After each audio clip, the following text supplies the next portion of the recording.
Pascal. You are now rocking with that dude Pascal. We be going wild, Haitian in the building, so original. Got the haters catching feelings. Get your hands up to the ceiling and keep them held high. Cause St. Louis is ready. Forget about it, goodbye. Hold up, we just saying hi. Five somebody, rise up. Weekdays, catch us live. Somebody, let's go. Good morning. Good afternoon and good evening, everybody. Welcome to the Pascal Show. Hope you guys all doing well out there. Hope the show finds you in great spirits because another day above the dirt is always be a blessing. Don't you forget, dear love. Don't you forget it. Another day above the dirt is always a blessing. Dag nabbit. How's everybody doing? Y'all okay? Y'all living okay? Y'all breathing all right? Hopefully you guys are. Again, a lot of things going on overseas. A lot of things just happened in Canada, which we're going to talk about in a little bit. But first, we got to get into some of these things that are going on right now. Okay? So please do me a favor. Please do me a favor. Before we get into everything, hit that like button down below. Crush it, do what it do. Hit that reaction button if you're watching on these other platforms. If you are watching on these other platforms like Facebook, X/Twitter, Instagram, TikTok, Rumble, Twitch, Kick, I'm on all of them mugs, man. Okay, so hit that follow button. Follow, subscribe here on my YouTube channel. Please and thank you. Okay, we're this close to 200,000 subscribers, so go ahead and subscribe, please. Hit that notification bell, set it to all so you know whenever I go live, whenever I upload, because honestly, it's a lot of breaking news or when I can get on here to go live with you guys. All right, hit that join button down below. Become a member. Support the channel if you can. If you want to support the channel even further, go check out my Patreon. And of course, check out PascalMerch.com. PascalMerch.com. We got some really great stuff over there. Go check it out, baby. PascalMerch.com. Okay, guys, let's get into some things. We got some things to talk about, guys. I got to be honest. Well, first off, I want to say this. I'm so, and this is such a left turn, because I know we're about to get into this whole doom and gloom. We're about to talk about Iran and the war and all the stuff that's going on, or the war that doesn't exist. I mean, you know, it's crazy how we are living in a world where things are going on. You take out a leader. A country takes out another country's leader, and we still don't call that war. We don't call that a declaration of war. We don't call a war. We call it a conflict. Now it's being called a conflict. That's at least what we're seeing in reports in the media, because we can't say that it's a war when it most definitely is. But here's the thing, okay? This is a left turn. This is just me sharing some stupid crap because I'm very proud of myself about this, okay? It has to do with cooking, okay? This is a left turn. I know a lot of y'all like, I don't care about this. I want to know about the doom and gloom. We're going to get to it, I promise. But I'm very, very proud of myself. You know, just yesterday, I made some birria tacos. I know that sounds ridiculous, all right? But it's the small triumphs, okay? It's the small wins in this man's life, okay? That, you know, I feel good, all right? But it has to do with cooking, okay? I made some queso birria short rib tacos, which were just out of this world ridiculous, all right? Out of this world ridiculous. And I just wanted to share that with y'all, okay? Just wanted to share that. I just felt good making them. They were fire. I want to make them again. They were so damn good. It's just, you know, it's very time consuming. You know what I mean? It was fire. And I do have a little video. I put it on my stories. So it's still probably up somewhere. I'm sure it's still on my stories on Instagram. But if you're interested in just seeing the end result, go ahead and check. It's a mess. It's absolutely messy. Like the plate is messy, all that. It doesn't matter. At the end of the day, they were delicious. They tasted delicious. And I wanted to try something different. So there you have it. Okay. Yeah. Aside from, you know, reporting the news all the time, if I get a chance to kind of cook, I'll throw down in the kitchen. You know what I mean? I know how to cook. I feel like everybody should know how to cook. You know what I'm saying? So, yeah, I know that's ridiculous. It has nothing to do with war, has nothing to do with death and destruction. But I wanted to share that with y'all. I don't know why. I just felt like, hey, I felt good about them. My man, they were so good. You know what I'm saying? Like, and if you've never had birria tacos in your life, just go to a Mexican restaurant, a place that has really good reviews on birria tacos, and just try them. Okay? Because they are just so damn good. And then I forgot to say this too. I made watermelon soda. Yeah. Who would have thunk? I made watermelon soda. Freshly squeezed watermelon soda. That was fire too.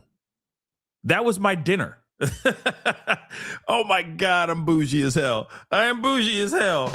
But it still was so damn good. It was so good. It was just so good. So I just needed to share that with y'all. Okay. I'm sorry. I had to get that out of my system. All right. There it is. There it is. Yeah. So I had a good dinner. So there it is. But if you've never, this was the first time, Miss Gloria, okay, that I've ever made them. The birria tacos, but they were just divine. Okay. Yeah. I don't get to cook very often, okay? I don't. I mean, or if I do, it's quick stuff that I usually make. But the other day I was like, okay, you know what? I'm gonna try this. I'm gonna try making this because it's something else. But no, I've never tried birria pizza. I've never tried that. Okay. So yes. So again, fire food. It was amazing. Now we got to get into the stuff that we are all dreading to have the conversation about. We got to talk about Iran. All right. Iran, the war in Iran, the conflict in Iran, whatever you want to call it. Obviously, there's been some weird things that have been going on recently. Over the last 24 hours, actually, over the last, I would say 12 to like maybe 18 hours, things have gotten a little bit weird. Trump went on to his press conference. He did a press conference.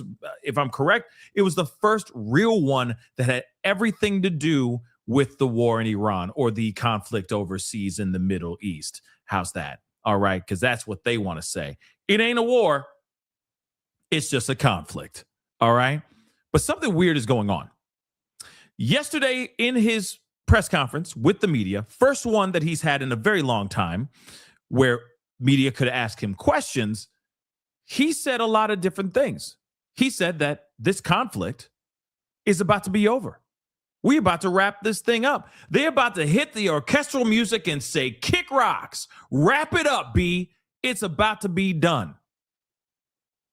But according to Pete Hegseth, which we're going to hear in just a little bit, they're saying that they're escalating things even more. So what is the truth? We heard yesterday in the press conference, media was asking very good questions, by the way. And understandably, it's the first time that that Trump has addressed the public live about this conflict in the Middle East. Media asked a very good question. Hey, you're saying that it's over, yet Pete Hegseth, your Secretary of War, your Secretary of the Department of War, is saying that they're about to ramp things up. So what is it? Trump couldn't give us a direct answer on that. He couldn't. In fact, a lot of the questions that were asked to him yesterday, he couldn't give a straight answer. Don't you find that a little bit weird? Don't you find that a little bit odd? But anyway, so that's happening. And then today, which I would think they kind of connected, Trump and Pete Hegseth got on the same page at some point, but it sounds like they didn't. Because he's now saying that strikes are going to escalate. He said today will be the most intense day of attacks on Iran. To me, that doesn't really sound like, oh yeah, we're wrapping it up. Any day now, we're potentially, possibly, partially done with this war. It's about to be an end to this war, or conflict, right? But I don't think Pete Hegseth got the memo. So let's take a look at this press conference that happened a few hours ago. We got to take a look at this. This is insane, right? Now, LJ, that is true. That's a point. That's a good point. Maybe to ramp it up so it can end sooner. Maybe. But you remember, let me just say this really quick. And thank you, LJ, on Facebook for saying this. That's a good point, LJ. Maybe they're ramping it up just so that Iran starts screaming uncle, right? Twisting that arm a little bit tight, a little bit harder. So it's like, uncle, you know what I mean? Maybe. But don't they have the B-2 bombers that could just wrap this whole thing up in one fell swoop? They could Thanos snap this situation very quickly just by bringing out one of those bombers and go bagoosh and be done. Remember, they were sitting there saying, we're waiting for Iran to come to their senses while they're still blowing up warships and whatnot, right? So again, it's like, okay, if you're waiting for Iran to come to their senses, well, let me tell you something. Newsflash, buddy, it's not going to happen anytime soon. Iran's not letting up. We got some information on that too. They're not stopping, baby. It's Diddy. Can't stop, won't stop. Sans baby oil. Okay? So again, very interesting. You're going to hear what Pete Hegseth has to say, and then we got a lot to talk about.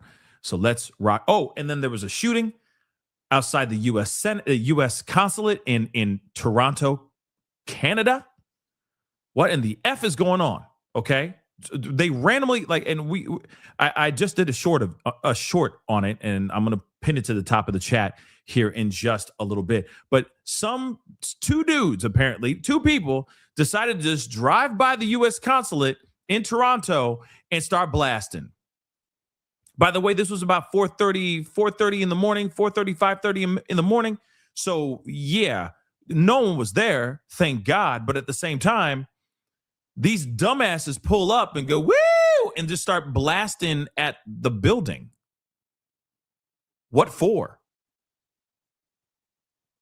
What for? So I'll have that pinned to the top of the chat, and we are going to be circling around and talking about that in a little bit as well. But let's get into this press conference. Pete Hegseth, Captain F around and find out.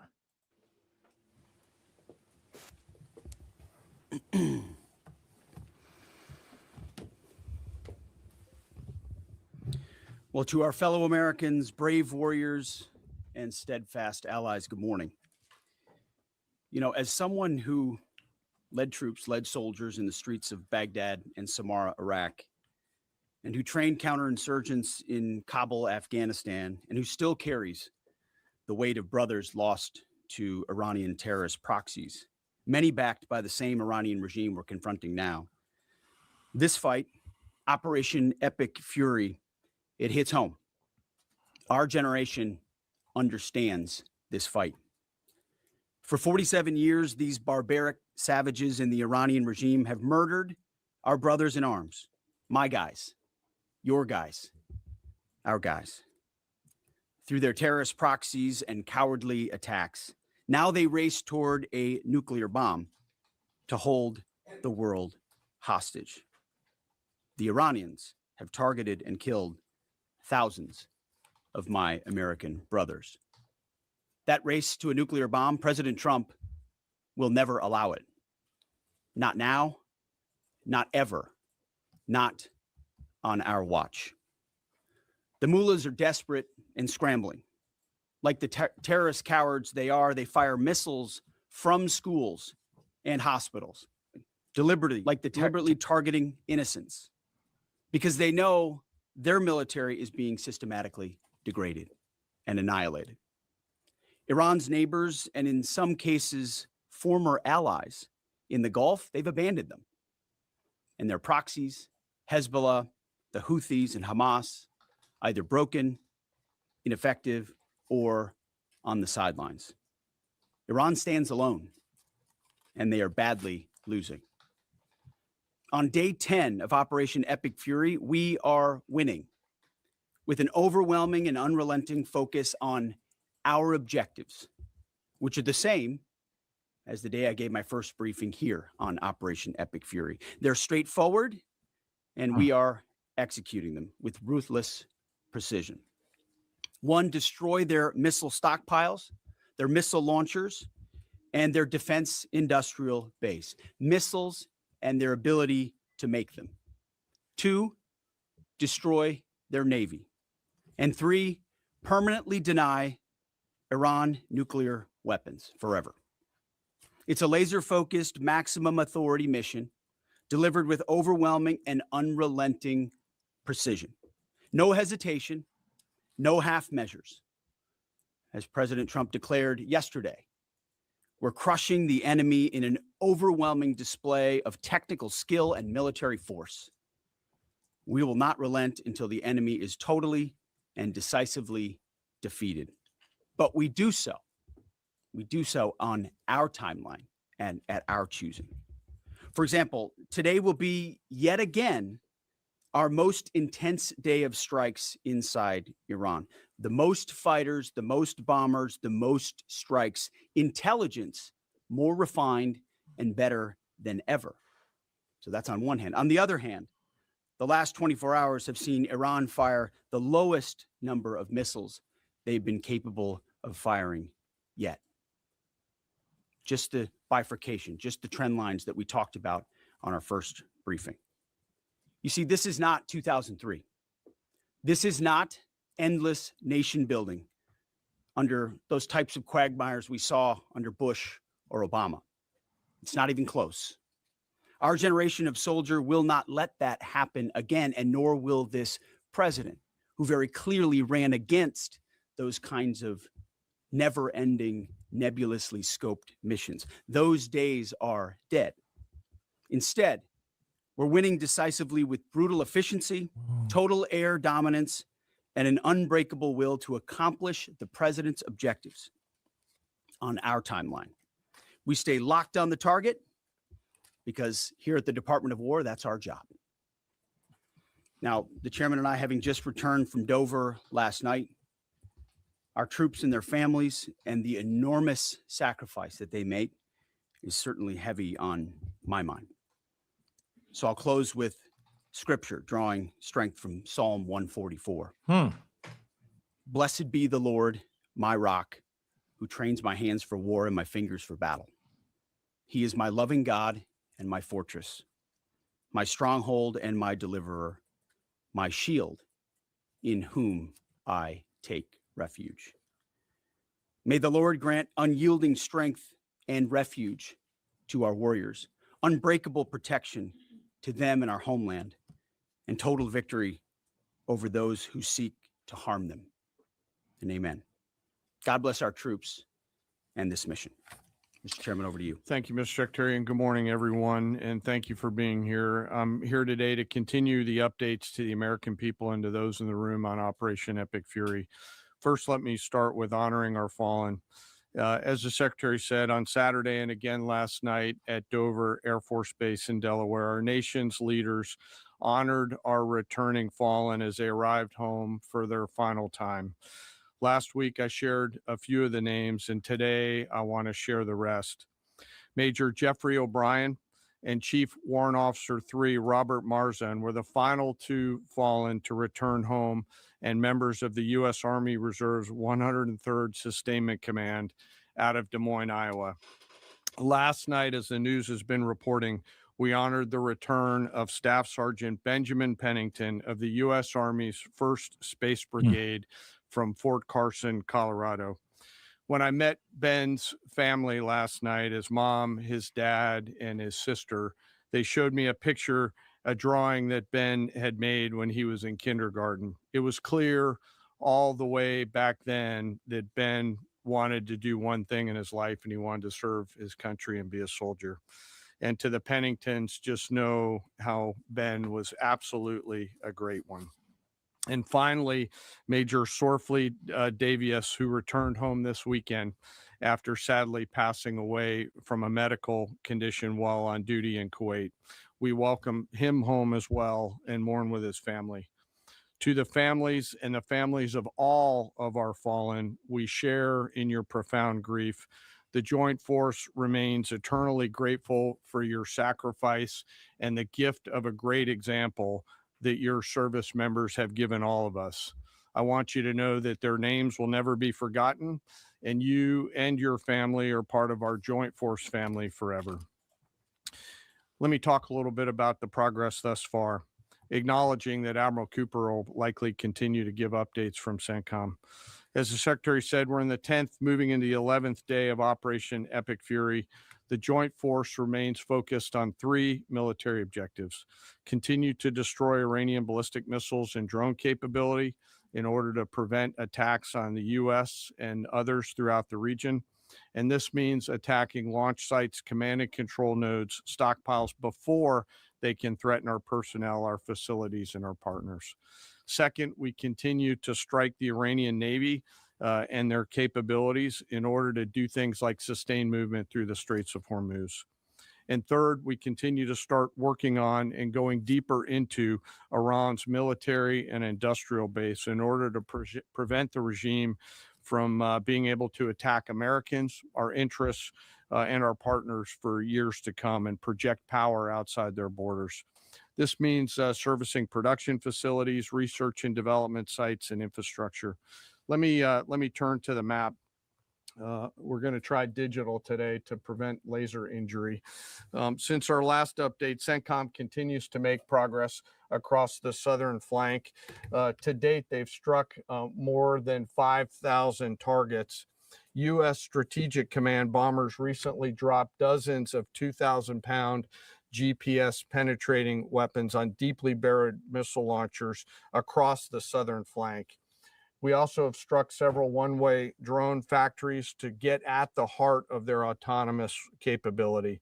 And of course, alongside our regional partners along the southern flank, continue to execute intercepts against one-way attack drones using fighters and attack helicopters. We are going to, I'm going to continue and we're going to go through and probably jump ahead to the questions. Okay. But there is some breaking news going on in Baltimore right now. Apparently an officer and a shooter have been shot outside of a synagogue in Baltimore, Maryland. So we may be hopping over there to discuss and see what the heck is going on with that. Okay, but that is something that's breaking right now. But let me play a little bit more of this press conference. And allegedly, there was an active shooter situation that now has stopped out in Baltimore, Maryland. It was outside of a synagogue. An officer was shot, and the shooter was actually shot as well. But they have not said anything about his condition yet. But I will be talking to you guys about that in just a little bit, okay? Because that's all still developing right now as we speak out in Baltimore, Maryland, just so you know. So sit tight. We're going to hop over to that in just a minute. I just want to hear some more of their, I want to hear some more of their, this information here on what's going on. And then we'll hop over there because this, I think, could very well be connected to what's going on in Iran. Okay. So just sit tight. Some breaking news. Let's continue. Continue to remember that. I remain deeply humbled by the 2.8 million members of the Joint Force, and I'll end where I started, and that's remembering our fallen and their families whose sacrifice will be felt forever. And with that, I'll take some questions with the Secretary. Are you serious, Sarah? A beautiful symphony of come on, American man. spirit. Well said, Mr. Chairman. Thanks, sir.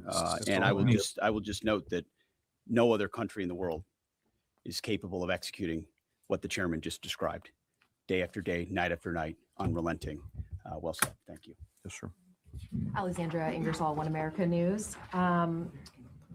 You talked, Mr. Secretary, you talked at the conference in Florida on Thursday that there was a 90% missile capabilities degradation and 83% drone degradation. And I know the chairman just repeated those numbers. We've seen the most amount of fighting these past 5 days. Is there any update to those percentages?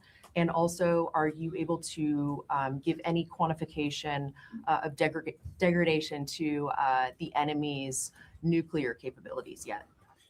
What what those numbers represent is a persistent low ability to respond, which is what we're looking for, right? It's if the enemy can simply wait and then project power, that's problematic. And we've seen some spurts here or there, but ultimately the trend lines, if you look at the charts that we look at every day, have gone like this down to all a flat. It doesn't mean they won't be able to project. It doesn't mean they, our air defenders still don't have to defend. They do, but that is strong evidence of degradation, along with the battle damage assessment that the Joint Staff does, which takes time. You've got to look at imagery and recognize whether something's been simply degraded or it's been destroyed, or whether an underground facility has been collapsed or completely obliterated. So there's differences in how you evaluate that, but the numbers staying that low is a demonstration of the efficacy for sure. Yeah.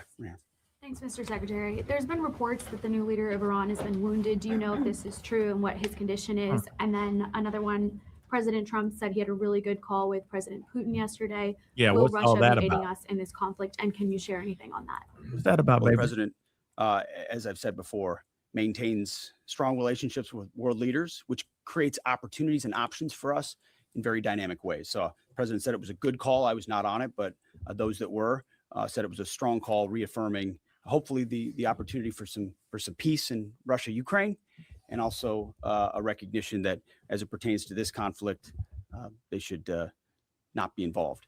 The first question was On the new leader of Iran, there's reports that he's been wounded. Oh, the new leader of Iran. He would be wise to heed the words of our president, which is to not pursue nuclear weapons and come out and state as such. As far as his status, that's not something I can comment on right now. Yeah, right here. That's correct. Mr. Secretary, Eric Schmidt with the New York Times. A question for you first. Last week, you talked about this being the beginnings of an air campaign that could last 3 to 8 weeks. Can you give us your assessment on where we are now? And Mr. Chairman, in any conflict, the enemy or the adversary adapts to the tactics it faces. Can you talk about the most challenging adaptation the Iranian military has made to the U.S. military? What challenges are you facing most right now? Thank you.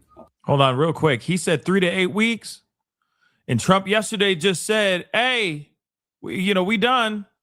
It's going to be a wrap. We're talking Putin. Everything's Gucci. We're on our way out. He's saying 3 to 8 weeks. He's projecting 3 to 8. It's not any time. It's not ending anytime soon, guys. Come on now. Appreciate the question. Where we are is in a very strong place, giving the president of the United States maximum options. And from the beginning, from this podium, we haven't stated how long it will take. Our will is endless. Ultimately, the president gets to determine the end state of those objectives, right? But what he's said continually, and I want the American people to understand, is this is not endless. It's not protracted. We're not allowing mission creep. The president has set a very specific mission to accomplish. And our job is to unrelentingly deliver that. Now, he gets to control the throttle.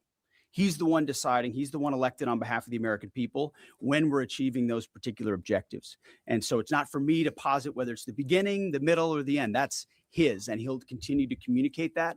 What we serve him as is we give him updates on a daily basis of exactly where we are so he can make that determination on the throttle.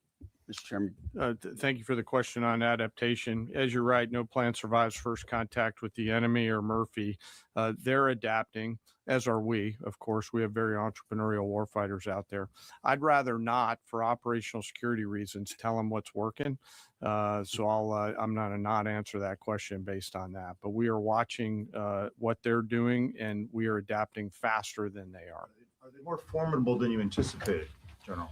I think they're fighting, and I respect that, but I don't think they're more formidable than what we thought. Secretary Eric, thank you. Jordan Conrad's from the Gateway Pundit. Axios reported, citing U.S. and Israeli sources, that the U.S. was not happy with strikes on 30 fuel depots in Iran. While this is anonymous sourcing, it seems kind of congruent with what President Trump said yesterday, that there's certain spots they don't want to hit relating to energy infrastructure that would take a long time to rebuild. And whether this reporting is true or not, what's your message to Americans, those who supported the president and those who aren't really in favor of this war and who worry that Israel might be taking advantage of the U.S.'s backing? And then for Mr. Chairman, for you, I wanted to ask, when you say that we're moving inland, what capabilities does Iran have to shoot down jets over their land? And would that trigger some kind of rescue operation that could risk a bigger ground operation? Well, I would just state by saying Israel's been a really strong partner in this effort. Where they have different objectives, they've pursued them. Ultimately, we've stayed focused on ours. But what Iran has felt is the power of the world's two most powerful air forces. In that particular case, those weren't our strikes or that objective, or that wasn't necessarily our objective.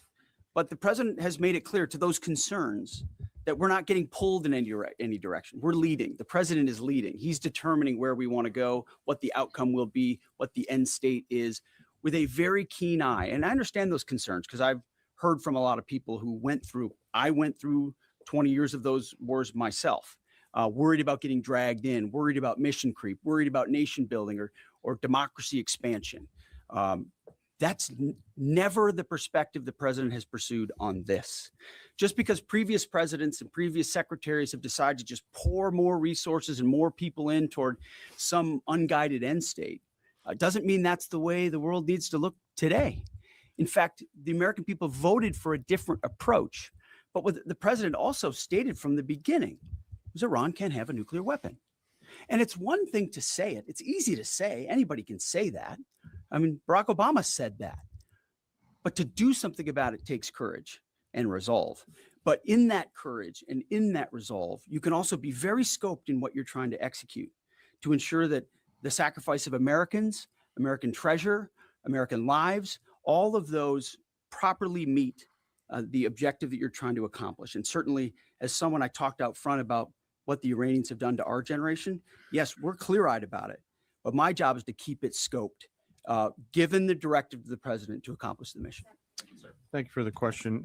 Most of their higher end surface-to-air missile systems are not factors at this point in time. We're able to move around fighters that are moving deeper with relative impunity. Always some risk out there. I don't want to say that there isn't, and we'll always maintain and retain capability of doing search and rescue type of things. But I don't want to get into the details. But thank you for the question. Shelley.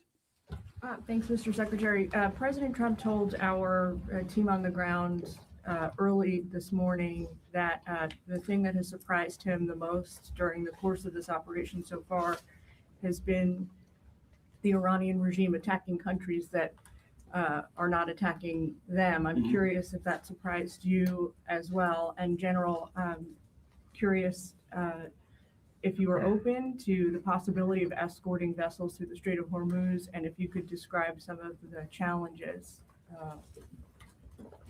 of doing so. Big mistake by the Iranian regime to start targeting its neighbors right away, exposing who they are and what they're all about, indiscriminate targeting, flailing recklessly at the beginning. I can't say that we anticipated necessarily that's exactly how they would react, but we knew it was a possibility.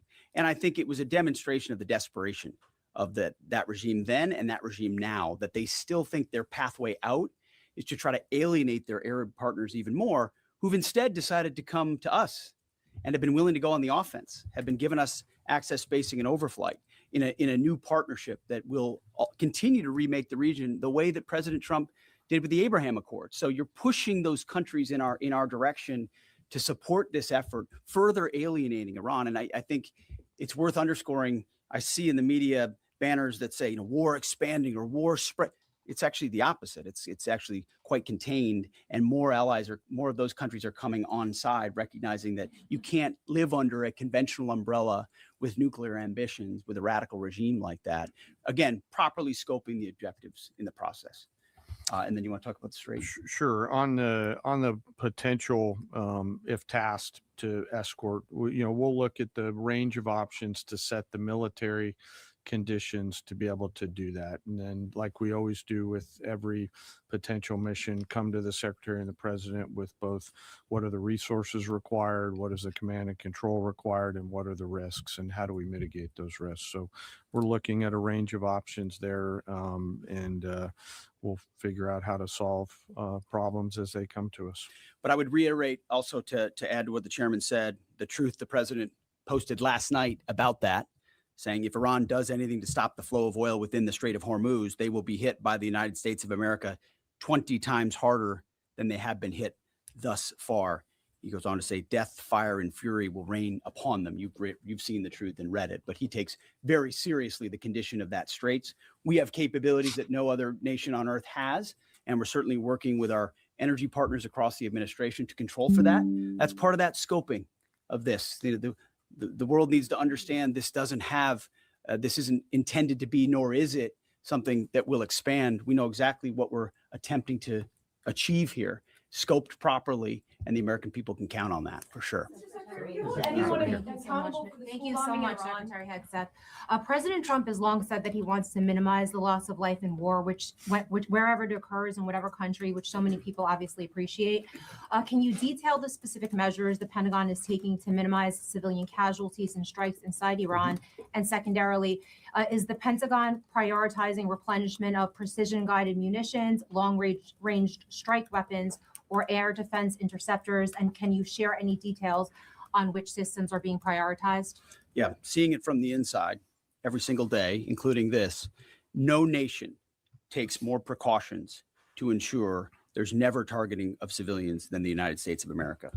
From the boat strikes in the Caribbean, where every single strike is assessed to this campaign here, no nation in the history of warfare has ever attempted in every way possible to avoid civilian casualties. And frankly, that's a point that just isn't appreciated enough. Where things happen that need to be investigated, we will investigate. To the question shouted in the back, that it's not, open source is not the place to determine what did or did not happen. We take things very, very seriously and investigate them thoroughly, which takes time, and which is why it does take time. But ultimately, unlike Iran, who targets civilians indiscriminately, who we've seen in the intel moving rocket launchers into civilian neighborhoods, near schools, near hospitals, to try to prevent our ability to strike. That's how they operate. And then they set, the targeting of drones and missiles toward civilian targets, hospitals, hotels, airports. CENTCOM's been very good about putting that information out. That's how terrorist regimes fight. They target civilians. We do not. And I can tell you this administration and this Pentagon focuses on that very, very closely. Go ahead. You will hold someone accountable if it turns out that that was a This US morning, nation that hit the the Iranian government is saying a lot. They continue to say they're prepared for a long war. If that's the case, what could you tell the American people as far as the steps the Department of War is taking to make sure our troops have the protection and the resources they need as the mission continues? I think there's one thing I can sleep quietly at night knowing is that we're giving every resource humanly possible to our troops on the front lines to ensure they're protected. In fact, as I said in that first press briefing, even before we set the offense, we set the defense. We made sure we had the ability to defend, and then we moved as many Americans off the bases and into other places as possible. So as this progresses, the chairman, or the question was asked to the chairman about how the enemy adapts. Well, of course, we adapt too in real time, and to watch our warriors iterate on air defense and interdiction, on drones and missiles, and how we get after it. It's incredible how they refine the tactics, bring in new assets to find different ways of getting at emerging technologies. So that is one of the things we're laser focused on every day. Yes, we're going on offense more effectively than any country in human history, but we're also ensuring that in every way possible, we're defending the best Americans we have who wear our uniform, no doubt. Let's do one more. Thanks, Secretary Hegseth. The president has indicated that maybe the operation will wrap up sooner than he thought it was going to. What's the plan once the U.S. stops military action? Will the U.S. play a role in the aftermath, or will they leave Iran to sort it out? Ultimately, the aftermath is going to be in America's interests, our interests. We won't live under a nuclear blackmail scenario of conventional missiles that can target our people, which is why the objectives have been scoped from the beginning. Missiles, missile production, defense industrial base, Navy, all in service of ensuring they don't have nuclear power projection capabilities. That's what matters to President Trump. That's what matters to the American people. And ultimately, that's why we're so laser focused on ensuring those objectives and those objectives alone are met. Thank you. I appreciate it. Thank you. So. What you think on that, guys? What y'all think on that? Seems to me like lines of communication are getting a little frayed between President Trump and Secretary Pete Hegseth. Is that just me? But that's kind of the vibe I'm getting. Because again, he's saying one thing, we hear something completely different from President Trump. He said 3 to 8 weeks of more attacks, more war, more etc. Trump says it's about to be a wrap. Trump's like, we about to be done. But remember, I want to remind you guys, he said those things yesterday to try to save the market. And as soon as he did that, as soon as he said, oh yeah, don't worry about it, nothing to worry about here, nothing to worry about, nothing to see here, everything's going to be fine, everything's going to be Gucci. That's when the market went down, or like went back up, I'm sorry, right?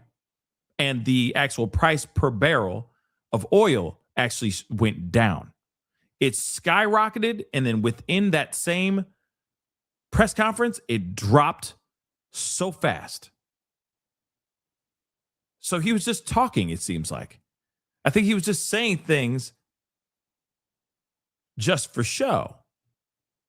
It's very interesting. So a couple things that are going on right now. First off, as you guys already know, because some weird is going on with YouTube right now. I can't pin links on the top of my chat right now for some weird reason. So YouTube is acting really funky right now. But I did a video talking about there was a shooting outside the U.S. consulate in Toronto. We will be talking about that very shortly. But some other things have gone on in Baltimore, and some stuff is popping off in New York right now as we speak. And let me share this with you guys first with New York, because I told you guys about the Baltimore situation, an active shooter situation in Baltimore. We're going to talk about that here very shortly. But first things first. So they're saying breaking, according to Breaking 911, they're saying breaking, another suspicious package is being reported outside Gracie Mansion just days after the ISIS-linked bomb attempt. Okay? What's going on in New York City? That's what I'd like to know too. What in the F is going on?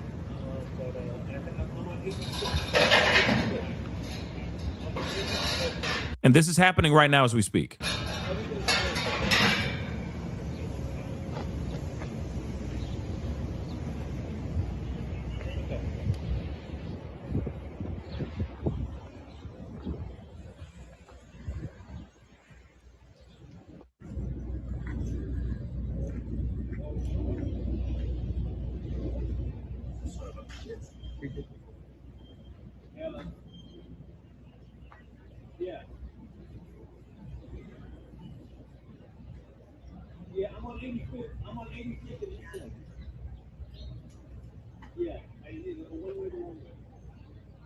So another situation is going on right now as we speak.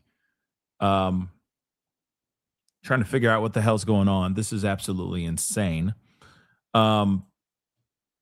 So I'm going to pull up, try to see if I can find some more updates about that. But real quick, let me share with y'all this other thing that's going on in Baltimore.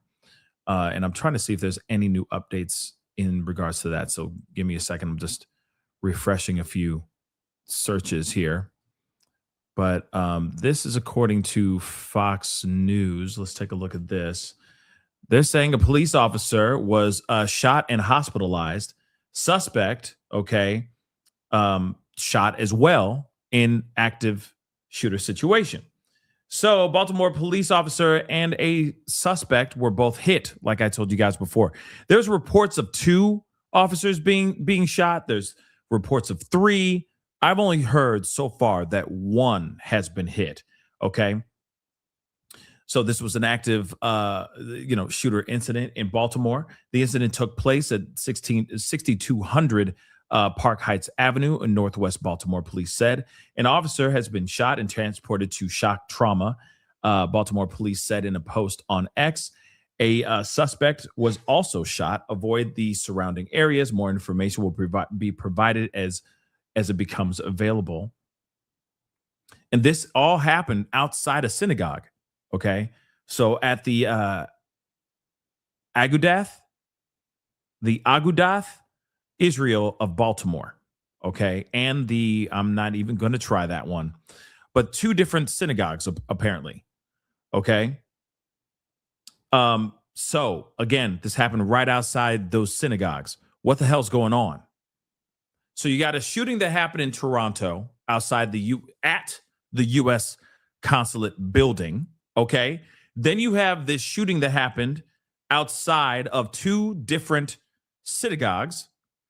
And then you have a suspicious package found near the Gracie Mansion, just a few blocks away from the Gracie Mansion in New York City.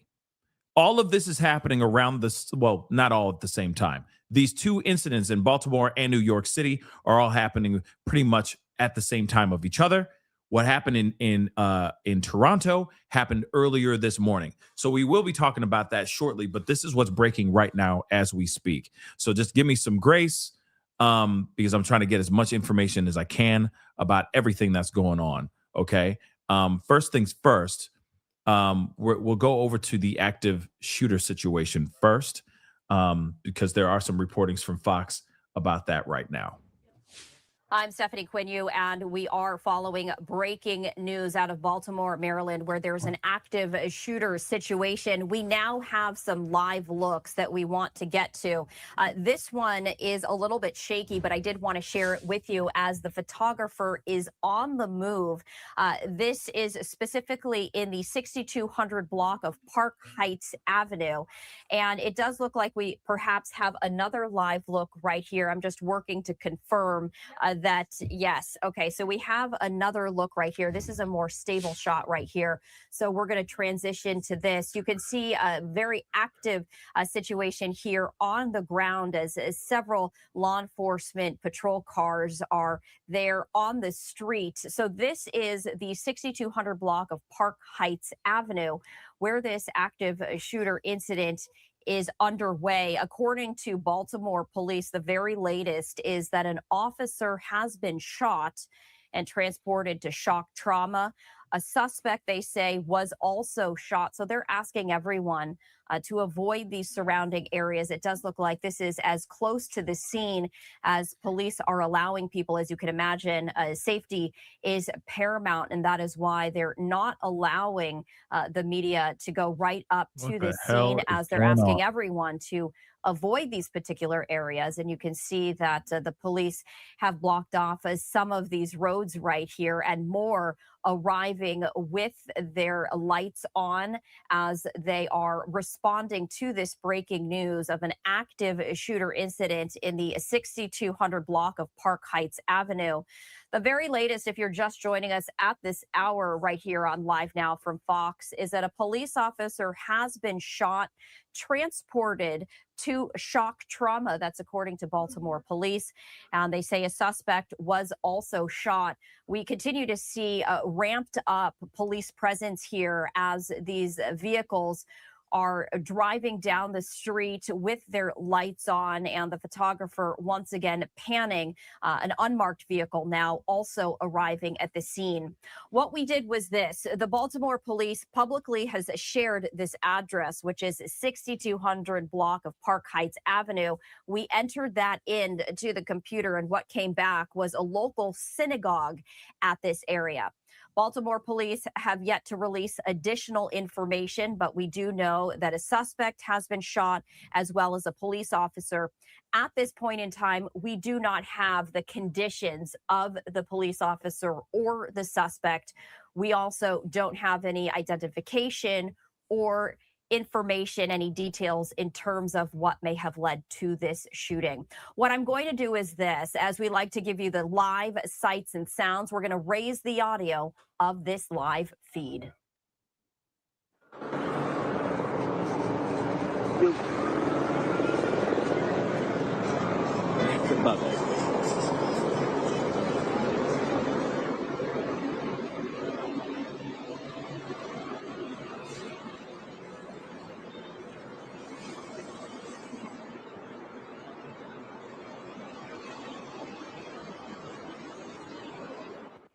So you can hear the ambient noise right there from this particular intersection, which is near the investigation area. I also wanted to bring you this live look. Now, it's a little bit shaky, but we like to bring you all different angles. The photographer for this particular shot is walking on foot closer to the scene. This just gives you a different perspective from this very same active shooter situation right here.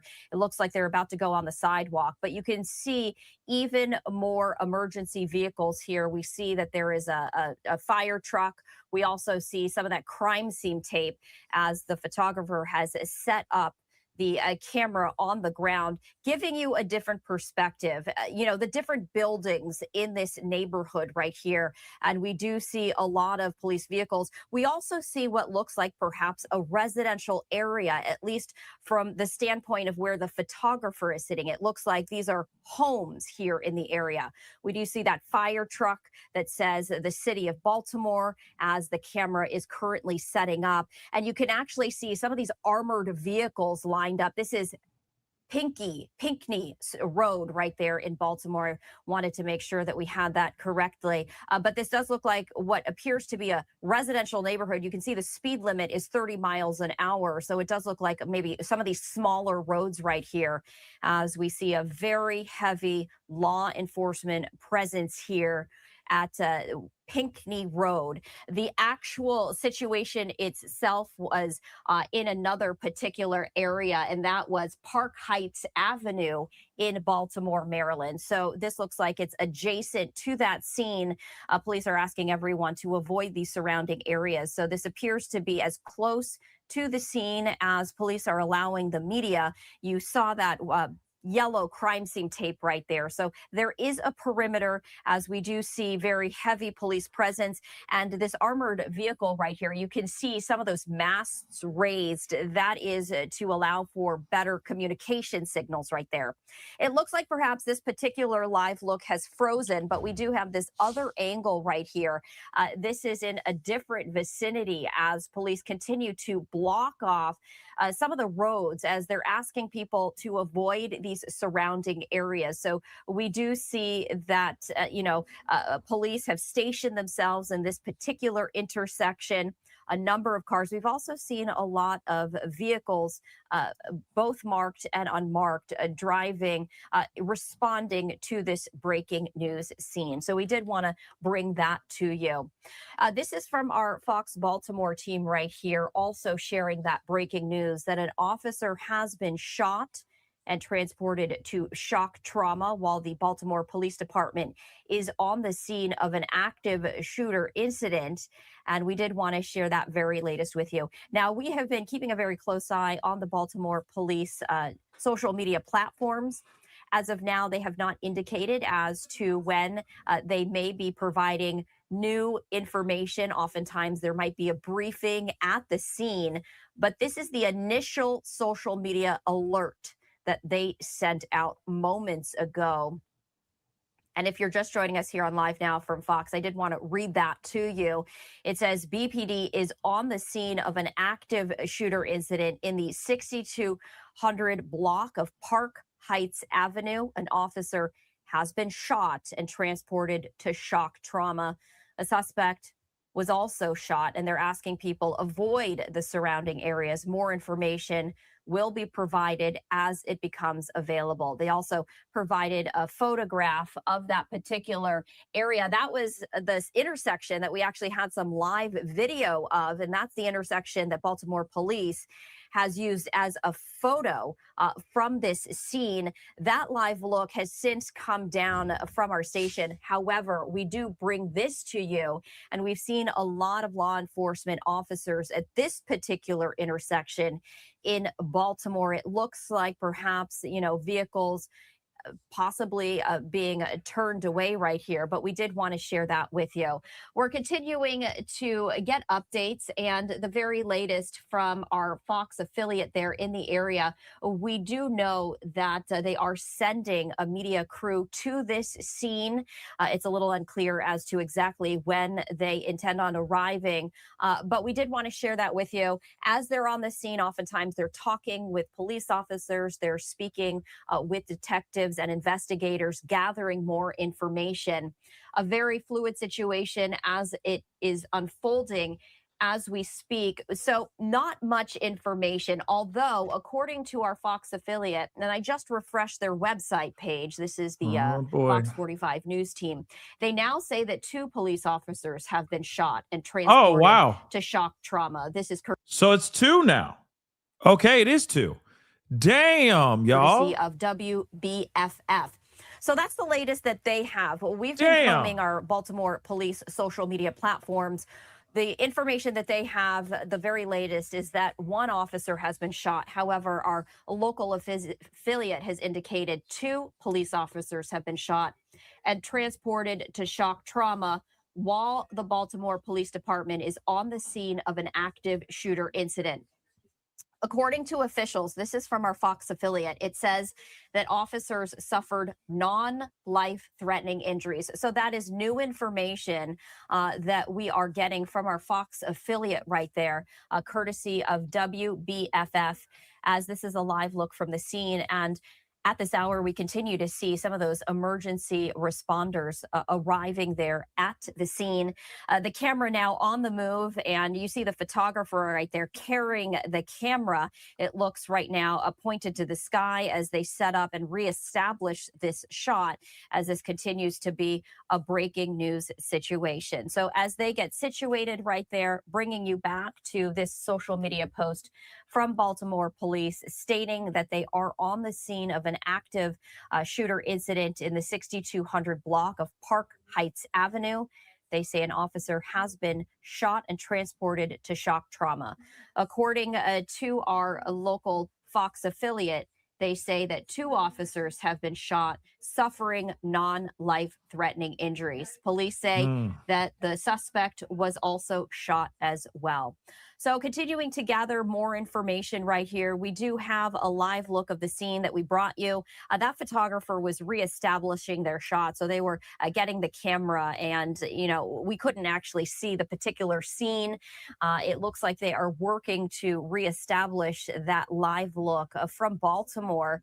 As of now, though, we did want to let you know that Baltimore police has not issued an update in terms of when they might be providing new information. This is the very latest right here. And we've been keeping a very close eye on their social media platforms. By the way, I'm just going to give you guys a fair warning. Okay, fair heads up. And I forgot to do this, the breaking news, breaking news banner. Let me just say this really quick. A lot of issues happening today.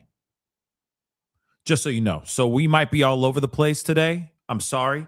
But as I'm looking at this, as we're getting information about what's going on in Baltimore, there's also information going on about the Iran war that we need to talk about from other senators are now speaking out as well. So I'm just letting you know there's a lot of things that are going on. I'm going to try to do as best as I can to give you as much of the information as I can right now as we speak. So just letting you know, they're already talking about deploying troops to Iran. A senator already just came out and talked about that just about an hour ago, little less than an hour ago. So we got that we got to talk about as well. The suspicious package that was found in New York City, we still have that to talk about. There two individuals, 2 officers were shot in this situation where a gunman, looks like the gunman was trying to do something bad at these synagogues. That's just my assumption. There hasn't been a full-on answer about that, but I'm just telling you right now, a lot of things going on with this situation. And no, I don't think this has anything to, Marcy, I don't think this has anything to do with Democrat. I don't know if it has anything to do with Republican. We don't know yet. I think it's unfair for us to automatically assume that Democrats are going up and opening fire on people outside of a synagogue, or was planning on opening fire on people outside of a synagogue. You know what I'm saying? We don't know everything yet, so let's not point fingers across the political aisle just yet, or at all, until we actually know what the hell's going on. What's going on here, though, is that 2 officers have been hit, no life-threatening injuries, which is obviously very, very good news. The shooter has also been hit. We do not know the condition of that particular shooter. All we do know is that this whole thing happened right outside 2 synagogues in Baltimore. Okay. Then, of course, we do know that there's some other stuff that's going on in New York City as well. We're going to be hopping over to New York City in a little bit. And then obviously there's some information that just dropped. I mean, Lindsey Graham was out here, he's war horny. Okay. He's getting real, he took that horny goat weed, okay, about that war. And he's talking about stuff with South Carolina, if I'm correct, is absolutely insane. So let us continue on with what's going on here. But they say that obviously this was an active shooter situation that happened on the block of the 6200 block of Park Heights Avenue. An officer has been shot, but then we just heard from the reporter. She just said that it was 2 officers that have been shot in this situation. So again, everything is still very, very developing, very, very developing news, breaking news. So we're going to continue on and listen to a little bit more as we, as we gather more information. I'll give it to you guys. Just trying to find out more information. But as you can imagine, much of their resources is they are on the ground as they are working this active shooter incident. And what we did is, it does look like this live look has now been reestablished right here. This is from that area in Baltimore, and you can see that this looks to be quite a residential neighborhood, at least from the vantage point of where we see right now. We see that this police vehicle blocking what appears to be a residential road in this neighborhood. So this is in the vicinity of 6200 block of Park Heights Avenue. Small roads, the speed limit, if you can see, is 25 miles an hour. So that typically indicates that this is a residential area.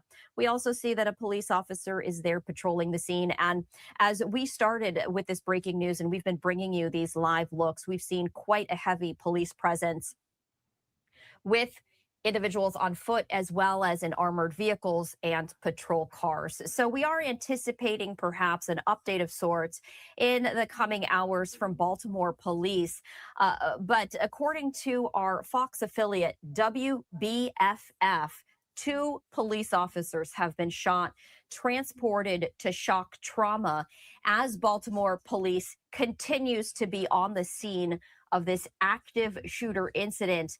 According to officials, the officers suffered non-life-threatening injuries. So we do have that new information for you as we continue to follow this. Okay, now we gotta hop over to New York City. Like I said, we're gonna be hopping back and forth because there's a lot going on. In fact, actually, I lie. Let me pull up this one. This is a little bit newer, the information about this situation in Baltimore real quick. Another breaking news story. In this case, Baltimore police on the scene of an active shooter incident. This taking place in the 6200 block of Park Heights Avenue. Several details we know thus far. An officer has been shot, transported to shock trauma. A suspect also shot, and authorities now asking that all residents within that area avoid the area. Obviously, the camera moving around frantically, but we'll try to see if we can get a better shot as yet again we are following this developing story out of Baltimore. Joining us now to get a better insight and or look at this is Arif Halaby, a former LAPD officer, back here on the Live Zone. Arif, I got to tell you, I have very few details, but what we do know is at this time that at least 1 officer has been shot, transported to shock trauma, and a suspect also shot. With your experience, typically, what do you think or perhaps unfolded and or for us to end up in this position? Yeah, you're going to see the officers break down in a couple of areas. There's immediate close down of the crime scene. In addition to that, you're going to grab all sorts of cameras, whatever you see. It could be some of the neighborhood cameras. It could be some of the traffic cameras. And you lock down witnesses. Immediately, you're sending officers out to get what's called a field interview. Name, information, address, what do you see, what type of witness are you? And that allows the folks, the men and women that are working the scene to each grab somebody that is that could be involved, that could have seen what took place. Also, in a lot of these cases, the firearm or any other type of evidence is often seized by those friendlies in the crowd, meaning they'll grab the gun and run away with it, or they'll grab the drugs or whatever it might be, whatever the case is. And this is important because sometimes officers will say, yes, the person had a firearm, and there will be none recovered, and nobody can explain why. Well, it's often their friends in the crowd that will grab the gun, flee the scene. So you're going to see all of this break down across the board where witnesses, and they'll start to piece together what actually happened. Today with body cams, it makes it a lot easier, that's for sure. Yeah, I want to bring up this photo we had just a minute ago of yet again the officers that are hunkered down, if you will, behind it looks like a police cruiser of some sort. Arif, if the suspect has been neutralized, why would officers yet again be seeking refuge behind that SUV? Yeah, if you take a look, those officers are dressed differently. That's generally a special response team. Could be something like the SWAT team that we would call out to handle others. So they are outfitted with everything from special emergency first aid gear, as well as gas masks if they need to put those on, less than lethal rounds. So you're going to see some of that take place. And so all of that is built until they know the scene is secure. Often when there's one suspect, one perpetrator in the crime, there could be two. In fact, we're taught, and when I used to teach at the police academy, we would teach when there's one gun, there's two, when there's two, there's three. So in other words, you're not going to stop looking just because you find one. And same thing with suspects, just because there's one doesn't mean there isn't two. Yeah. If I'm looking at the verbiage that now being used by the Baltimore Police Department, stating yet again, an active shooter incident. Can you elaborate? Yeah, it means that immediately all non-essential traffic on the radio needs to stop. So there are what's called tactical channels where they can take an entire crime scene or active scene, in this case, an active shooter, and move that to an outside channel. That allows the communication system to continue to function for the normal calls for service, traffic stops, people doing other things on the other side of town. But immediately non-emergency communication is tamped down until that secondary signal is created on another channel. Okay. We gotta move over to the next spot. So that's what's going on. I know Caroline Levitt is supposed to be having a press briefing here about what's going on with the conflict in Iran. We will be looking at that here as soon as it gets started. But I do want to give you guys as much information of what's going on. Now, here's the thing. You have the bomb squad being deployed out to New York City near the Gracie Mansion, near where the new New York City mayor is living. Okay. There's another bomb, potential bomb. We got to take a look at this. News alert, 15 minutes past the hour, the FBI expanding the investigation into the two men who allegedly wanted to carry out a terror attack here in New York City, bigger than the Boston Marathon bombing. CB Cotton is hearing of some new police activity. We are seeing that now live outside Gracie Mansion here in New York City. CB, what are we learning? What the hell is going on? Here in New York City's Upper East Side neighborhood.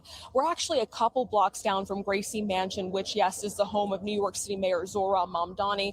Right now, officers are investigating a suspicious device that was found in a popular park nearby called Carl Schurz. We've seen officers block off this area to traffic, and we've got members of the NYPD bomb squad and another command unit that are out here. Again, a suspicious device was located in a nearby park. Someone called it in. I'm told this by a police source, and now officers are investigating. No one is being allowed to drive through this area. And we've also seen we've also noticed that officers have bomb sniffing dogs that are moving through this area on side streets, going by homes just to look and see whether anything suspicious is uncovered. Obviously, this comes at a very heightened time for people who live in this area, because we know a terrorism investigation is underway after the FBI says two suspects brought homemade bombs to an anti-Muslim protest in New York City on Saturday. Thankfully, neither detonated, but police have said one of them could have caused a devastating loss of life because it contained a substance called TATP. We also know the investigation into these two suspects has now expanded into Pennsylvania, where police say the two men were from. We know overnight there was a controlled detonation at a Pennsylvania storage unit where officers also found more homemade bombs. And now the latest update coming here out of New York City today, the Upper East Side neighborhood, just a couple blocks down from New York City Mayor Zohran Mamdani's official residence, Gracie Mansion. Officers telling us a suspicious device was located in a nearby park, and now they are investigating. Again, all the streets have been blocked off to traffic, and we're watching as bomb-sniffing dogs move through this area. Residents that I'm speaking with are definitely on high alert.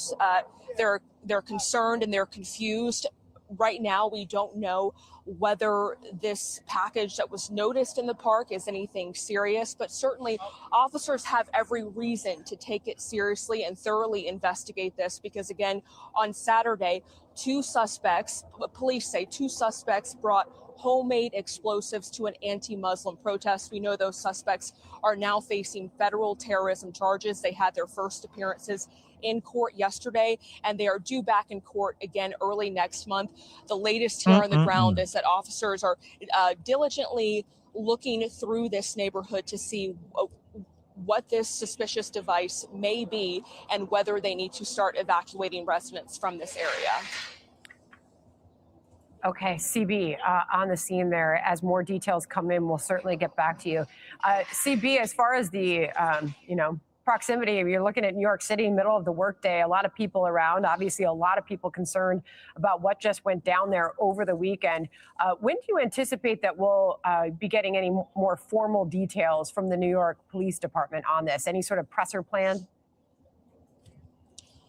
Right now, we've not heard of a planned news conference, Sandra, but I do want to share one sort of big breaking update. We're hearing reports that Gracie Mansion is being evacuated. Again, that's the official residence of the New York City mayor. So that's a pretty big update. Reports coming in that Gracie Mansion is being evacuated. I can imagine that at some point this afternoon, we will get more details from the NYPD because there's a heightened posture in the city right now, especially given what happened on Saturday, where police have said if these homemade bombs had detonated, there could have been a devastating loss of life. So certainly there is a lot of concern for people who live in this area and really across the entire stretch of New York City.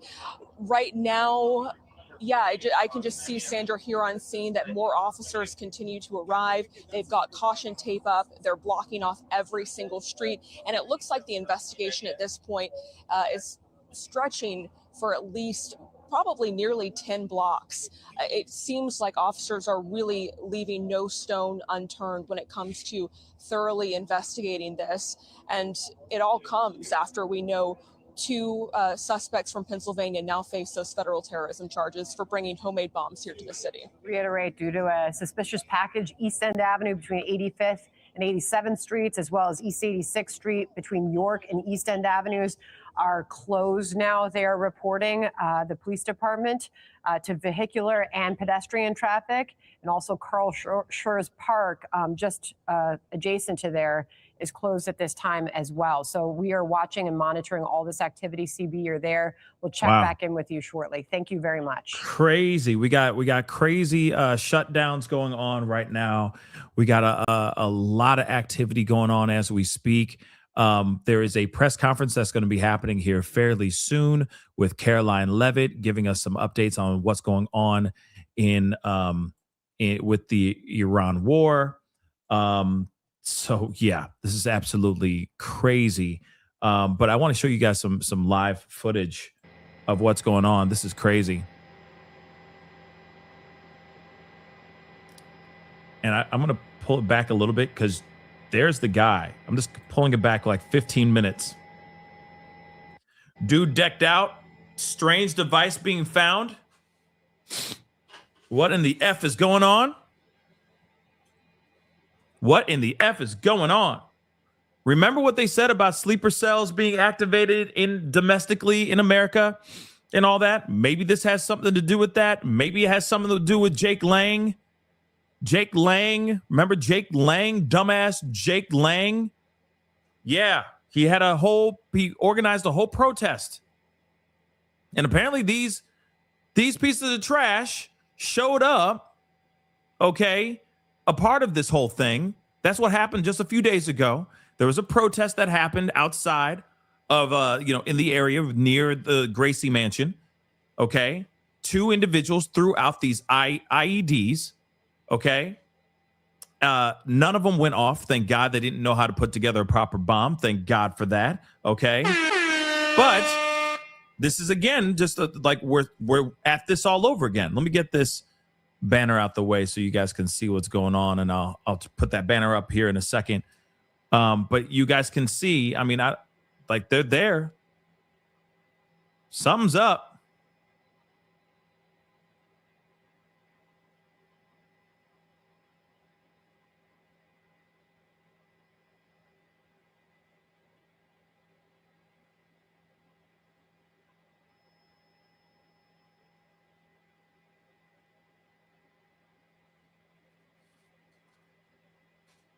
Something's up. This was 15 minutes ago, guys.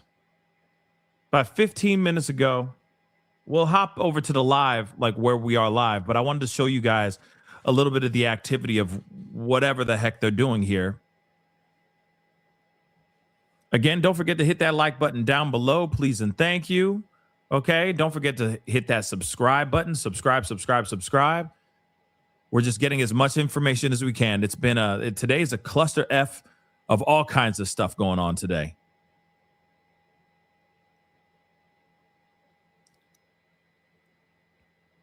Yeah, Jake Lang is a piece of work, okay?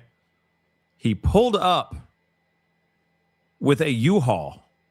Let me just mute this really quick. He pulled up with in a U-Haul, right? I guess he was in the streets of New York City. Pulls up and, press was right there. And he has a goat. And he's literally humping the goat as he says something along the lines of, America is just about to destroy, just destroyed, or is going to completely destroy all you goat effers, as he's humping a live goat. This was not a stuffed goat. Okay. And here's the other thing too. Yeah, it's true. I'm going to try to find that footage. And when I find it, you'll never unsee it. Okay. He is literally dry humping. He had his clothes on. He's dry humping a live goat, not a stuffed goat, a live goat. Now, here's the thing. Wherever that place, I think it was in New York City when he did this. Here's a question. Okay. Not like, I'm not even super appalled by him dry humping, a live goat. What I'd like to know is, where in New York City was he able to obtain a live goat? That's what I'd like to know. You're in New York City. Last place I'm thinking you're going to see livestock, like cows and goats and sheep. Oh my. You're not going to see any of that stuff in New York City. He went out of his way to go get a goat, a live goat, and then drive it over there in front of wherever press was to dry hump it in front of press.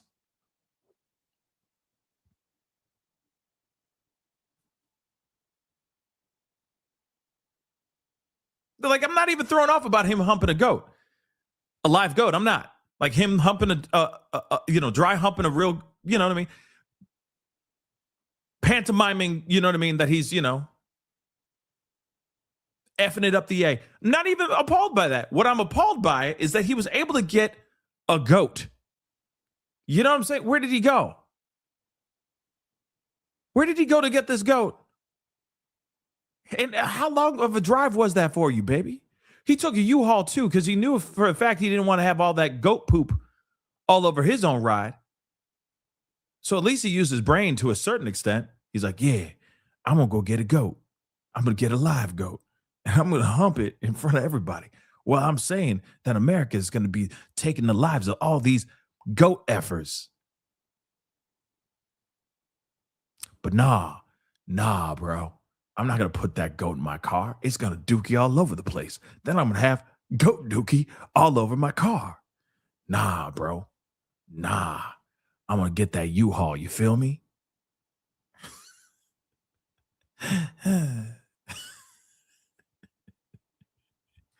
Oh, man. You You can't make it up. Give me a second. I'm going to find it. He said, nah, bro. Whew. Imagine his Google searches. Oh, my God. Some people just so dumb. Hold up. It's making me cry. Also no. So dumb. Chopper 4 local desk.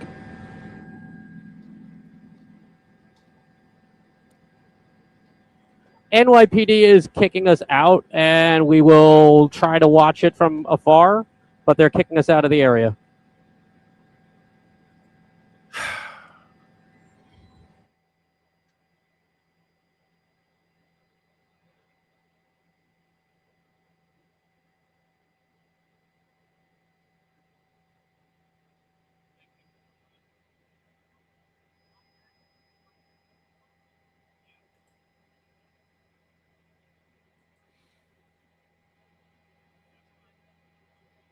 Oh, I got the video. Oh, I got the video.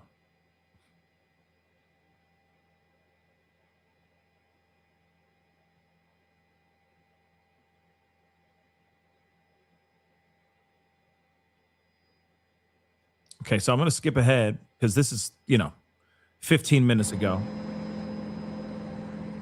We have to leave very shortly, yeah, in about a minute or two.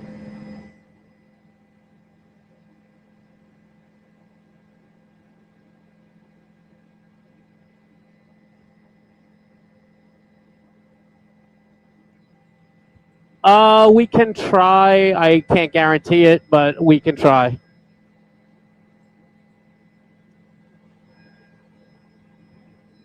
Okay, copy. Man, this is crazy.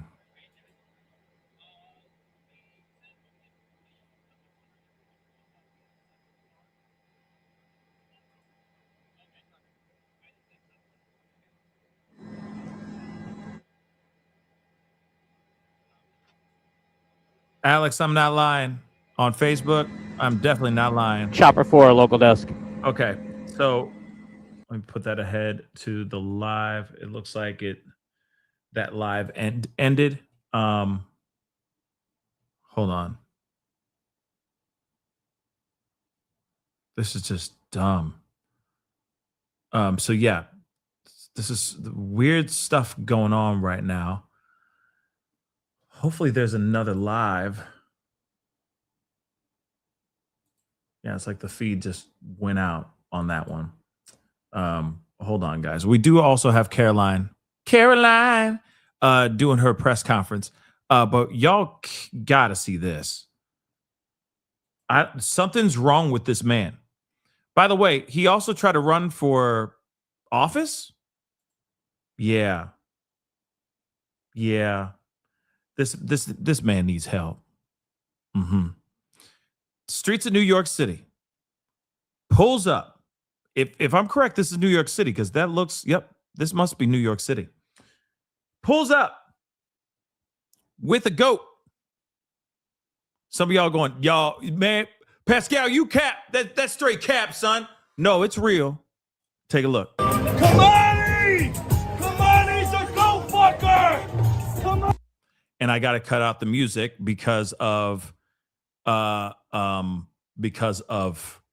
copyrights. But he has a goat. And he is straight up. So here's the other thing too. Who is the man in the background holding the flag in the background? Who the man in the back? That is a real goat, y'all. That is a full-on, full-fledged, fully grown goat. Where the hell did he like I said, it's like I'm not even appalled by the situation. Not with this guy. I would curse so hard right now, but I'm not going to because, I'm trying to work on myself. I'm not really. He's a piece of trash. Okay. All right. But I'm wondering about the dude in the background that's holding the phone up and holding the flag. That's his whole job. Holding up the flag and the phone. He's smiling too. He's really proud of doing this. You know what I'm saying? Like, this dude is super proud. He the one showing up with the Astroglide. You know what I mean? He the one who has no problem applying the Astroglide and all that in the background and just fanning them off in between takes on a corn film set. You know what I'm saying? He's that dude. So what's up with the guy in the background just smiling? Just smiling is like, this is brilliant. You know what I mean? That's really happening, y'all. Yeah, that really happened. Dry humping a goat. Something's really wrong with that man. He is seriously wrong in the head. Seriously wrong in the head. Straight up. You can't make up this stuff. You can't make this stuff up. Pretty wild stuff. We're going back.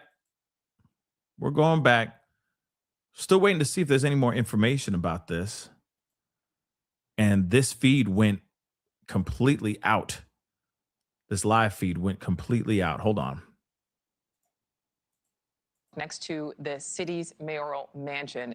After they've discovered a suspicious package, police have been putting a perimeter around the park. There's a heavy police presence. It comes, of course, after the attempted terror attack outside of Gracie Mansion just a few days ago. Over the weekend, investigators say ISIS-inspired suspects tried to detonate multiple IEDs.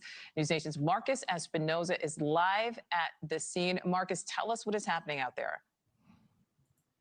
Hey, Nicole. Yeah, so I was here just after my shift at about 12:30. I was actually at the bench on the park that is now closed facing the river. It was just a nice day, so I just went to the bench after my shift. But then a New York City police officer approached me and asked me to leave. And I said, is everything okay? And he said, quote, we are trying to figure that out. I had then exited the park again a little bit before 1 o'clock.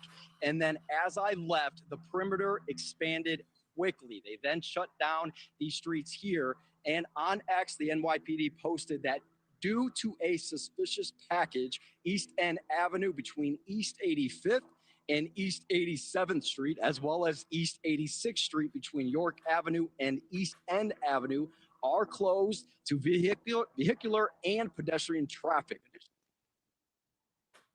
Closed at this time. So that tweet came out about 15 minutes ago there. And again, I was in fact one of the first people to get this notification in real time, in person, by a New York City police officer. And at first I just thought perhaps this is for construction or something going on because they were doing some tree trimming there. But then it became very obvious, Nicole, that this was in some way potentially related to what happened on Saturday. And again, from that tweet that the New York City Police Department put out there, they found a suspicious package, and so then they took quick action and shut down several blocks, including the park.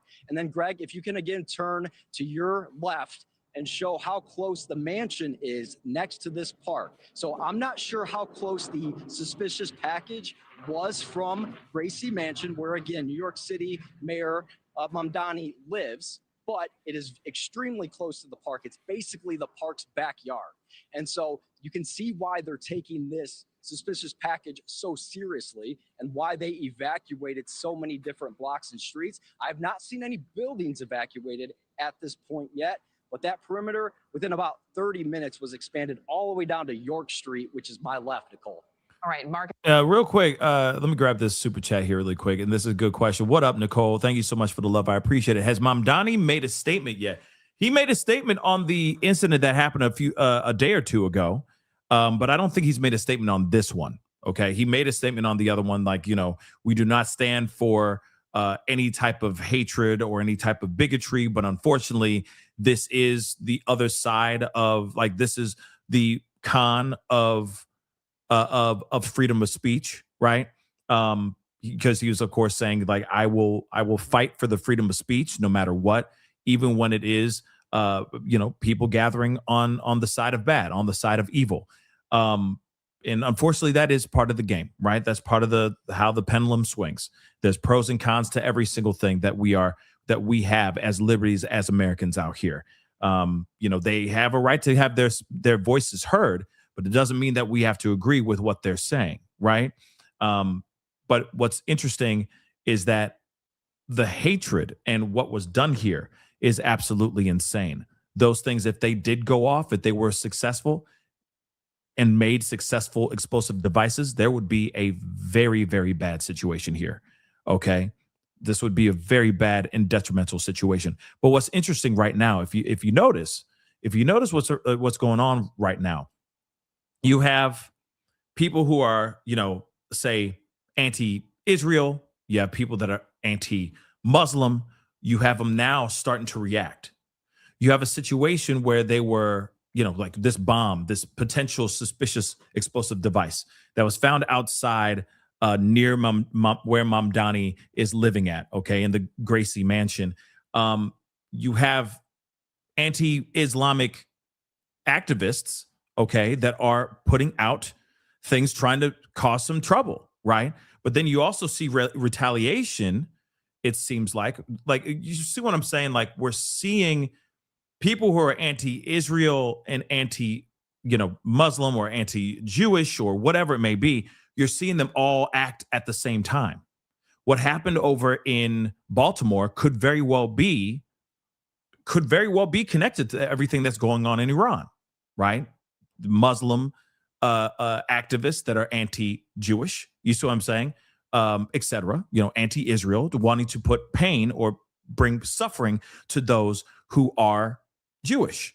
Then you have the situation here where Mamdani is a proud member, okay, a proud Muslim, right?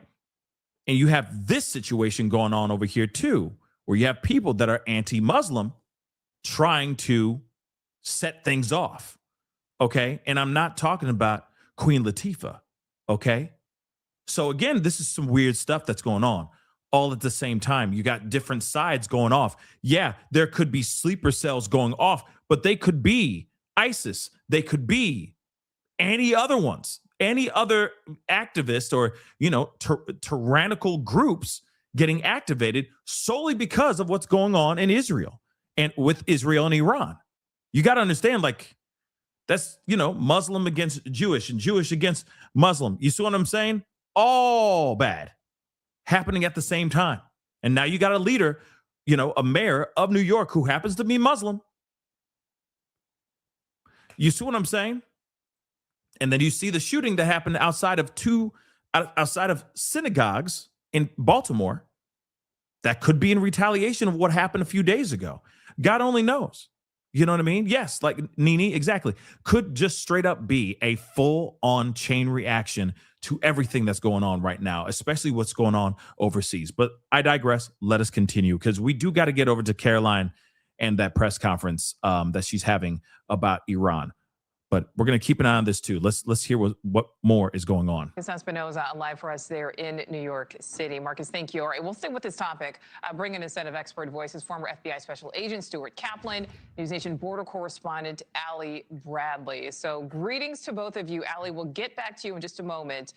We'll start with you, Stuart, as we know that obviously law enforcement is on high alert happening right now in New York City. And there's also this new federal government alert sent to law enforcement agencies across the country indicating that Iran may have or could soon activate these sleeper cells here in the U.S. So, Stuart, I'd like you to kind of explain what a sleeper cell is, talk about your thoughts on this new alert, and then also talk about what's happening right now in New York City. Well, the latter point is I would hedge that the package or that suspicious package, if in fact it is determined to be an IED or some sort of improvised explosive device where it was perhaps could have been detonated, I would tend to say it was carried over or left behind by the two individuals from Pennsylvania who were just apprehended last week. And that would seem more consistent with them maybe leaving it there, or it may have been left for some other person who may have seen how they were apprehended and they may have taken off and decided not to participate.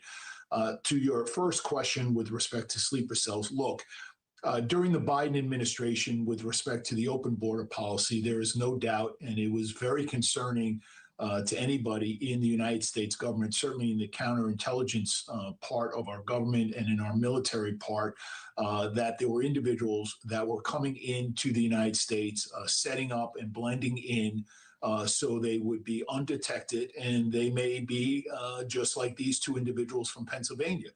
They set up shop in suburbia. They look like any other person. There are no red flags. There are no indicators. There's no prior criminal history.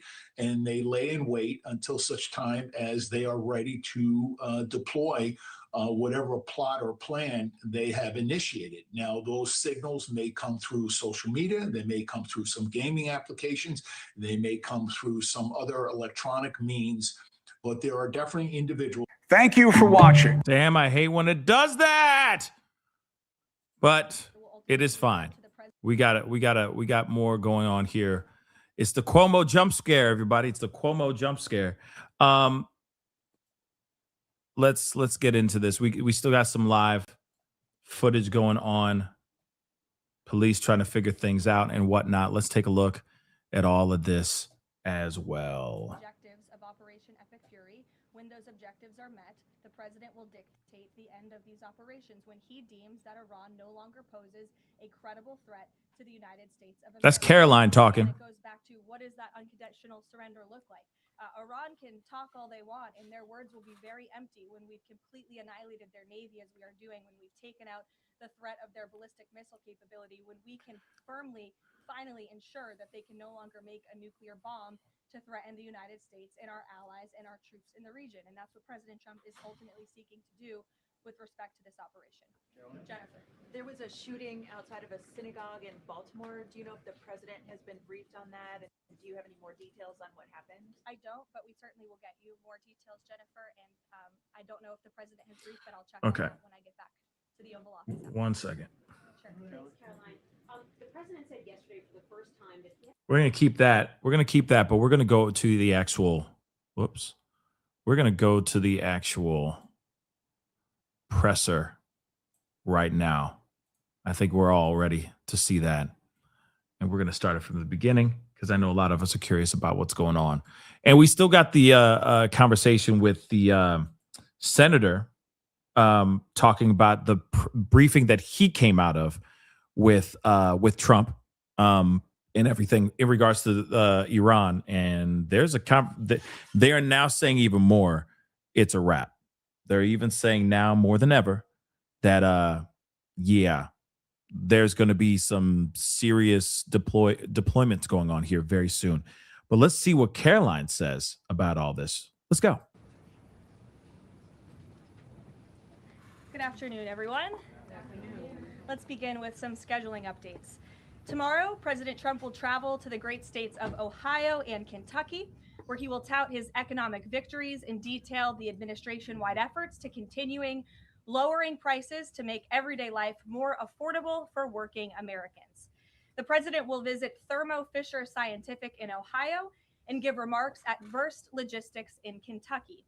On Thursday, President Trump and the First Lady will host a Women's History Month event in the East Room.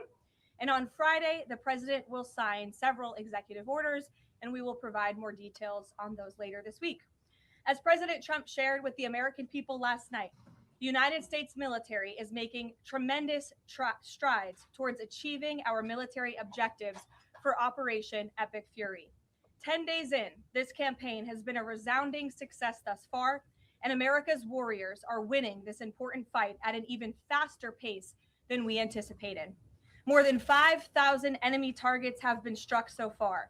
Iran's ballistic missile attacks are down more than 90%, and their drone attacks are down by approximately 85% since the start of Operation Epic Fury. The United States is also annihilating the Iranian regime's navy, and we have destroyed more than 50 Iranian naval vessels, including a major drone carrier ship. None of the regime's vessels are operating in major regional waterways, and the Iranian navy has been assessed as combat ineffective. The trend is clear.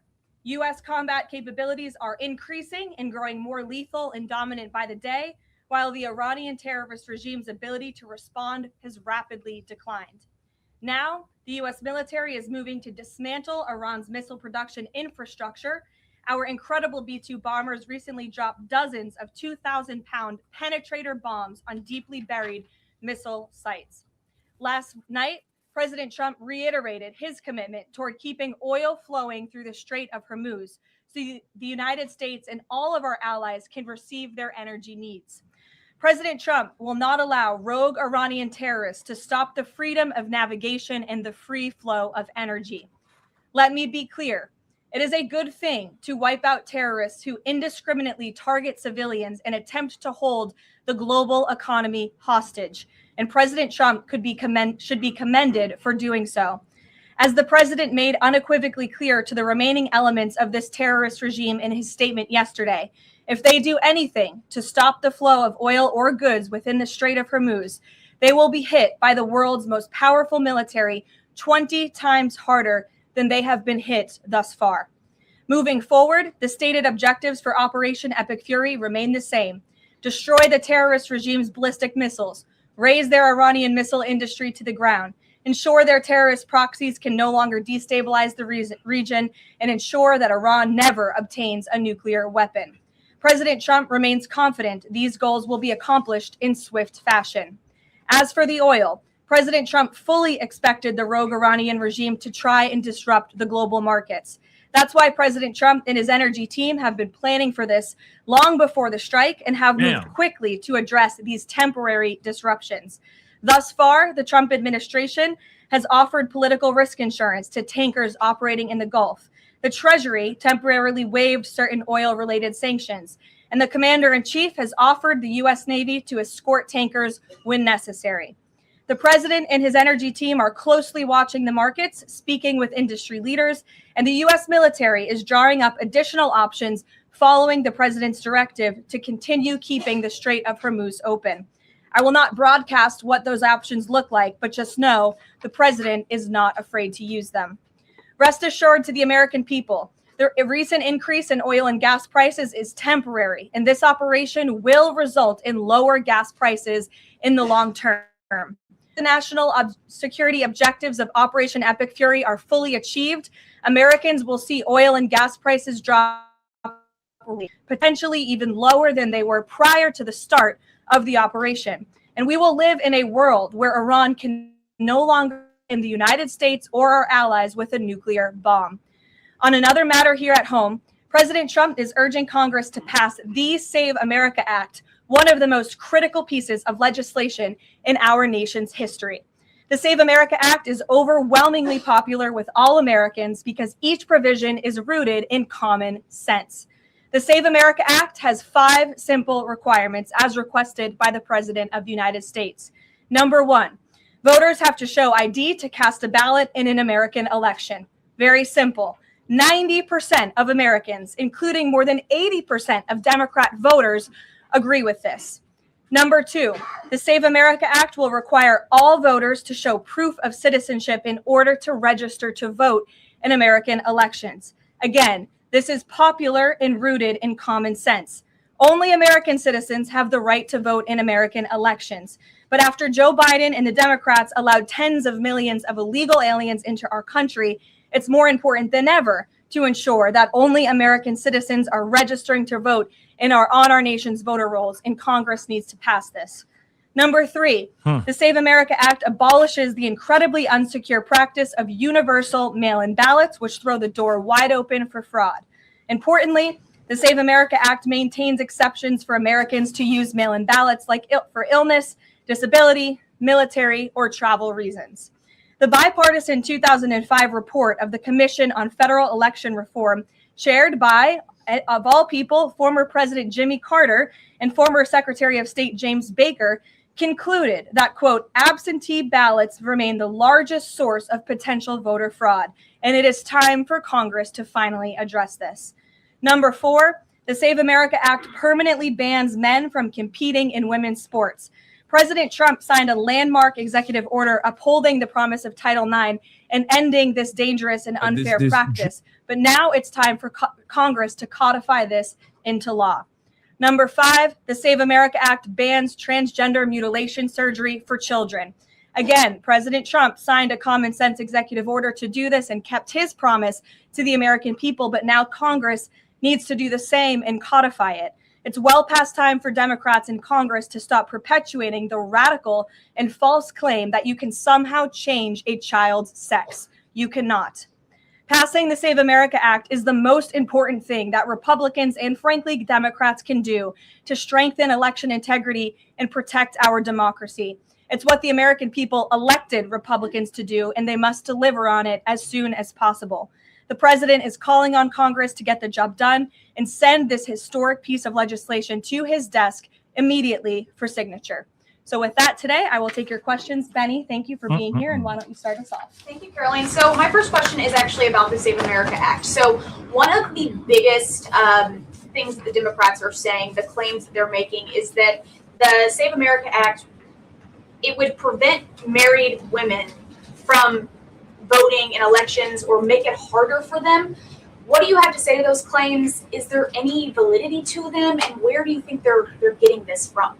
There is zero validity to these claims, and I'm glad that you brought them up, because you have the Democrats who have created this myth, and it has been perpetuated, unfortunately, by many in the mainstream media. Let me be very clear. The Save America Act does not prohibit anyone from voting with the exception of illegal aliens. And the greatest way to disenfranchise American citizens from voting in American elections is to allow illegal aliens to vote, which is what Democrats want to do. We see it taking place in Democrat jurisdictions at the state and local level across this country. So the Save America Act corrects that.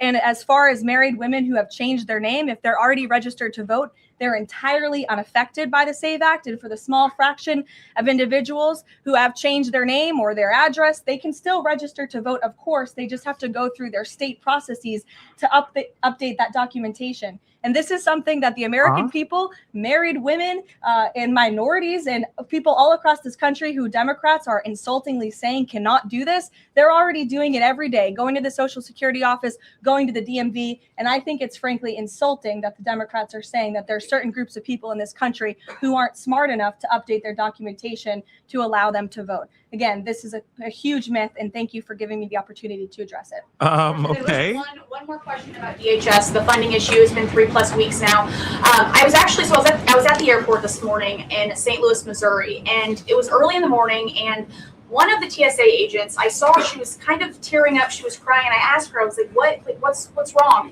And she was like, I can't make my phone payment. I can barely make my car payment that's coming up. I think a lot in the Beltway, there's so much noise between Democrats, Republicans. It's the Democrats' fault. It's the Republicans' fault. But what is the White House's message to the American people that are struggling because they're not getting that paycheck? It's take away the politics. What do you have to say to those people?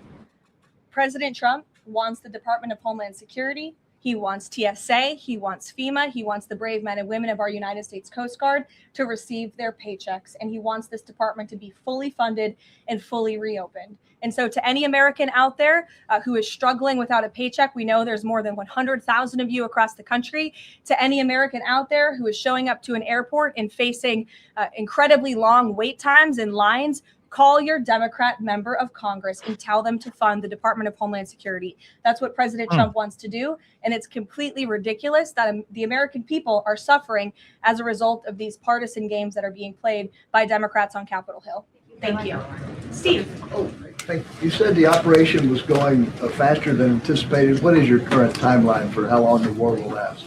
So look, as you know, Steve, the president and the U.S. military's initial timeline was about 4 to 6 weeks to achieve the full objectives of Operation Epic Fury. Again, to destroy their missiles and their ability to make them, destroy their Navy, permanently deny them nuclear weapons forever, and to, of course, weaken their evil terrorist proxies in the region.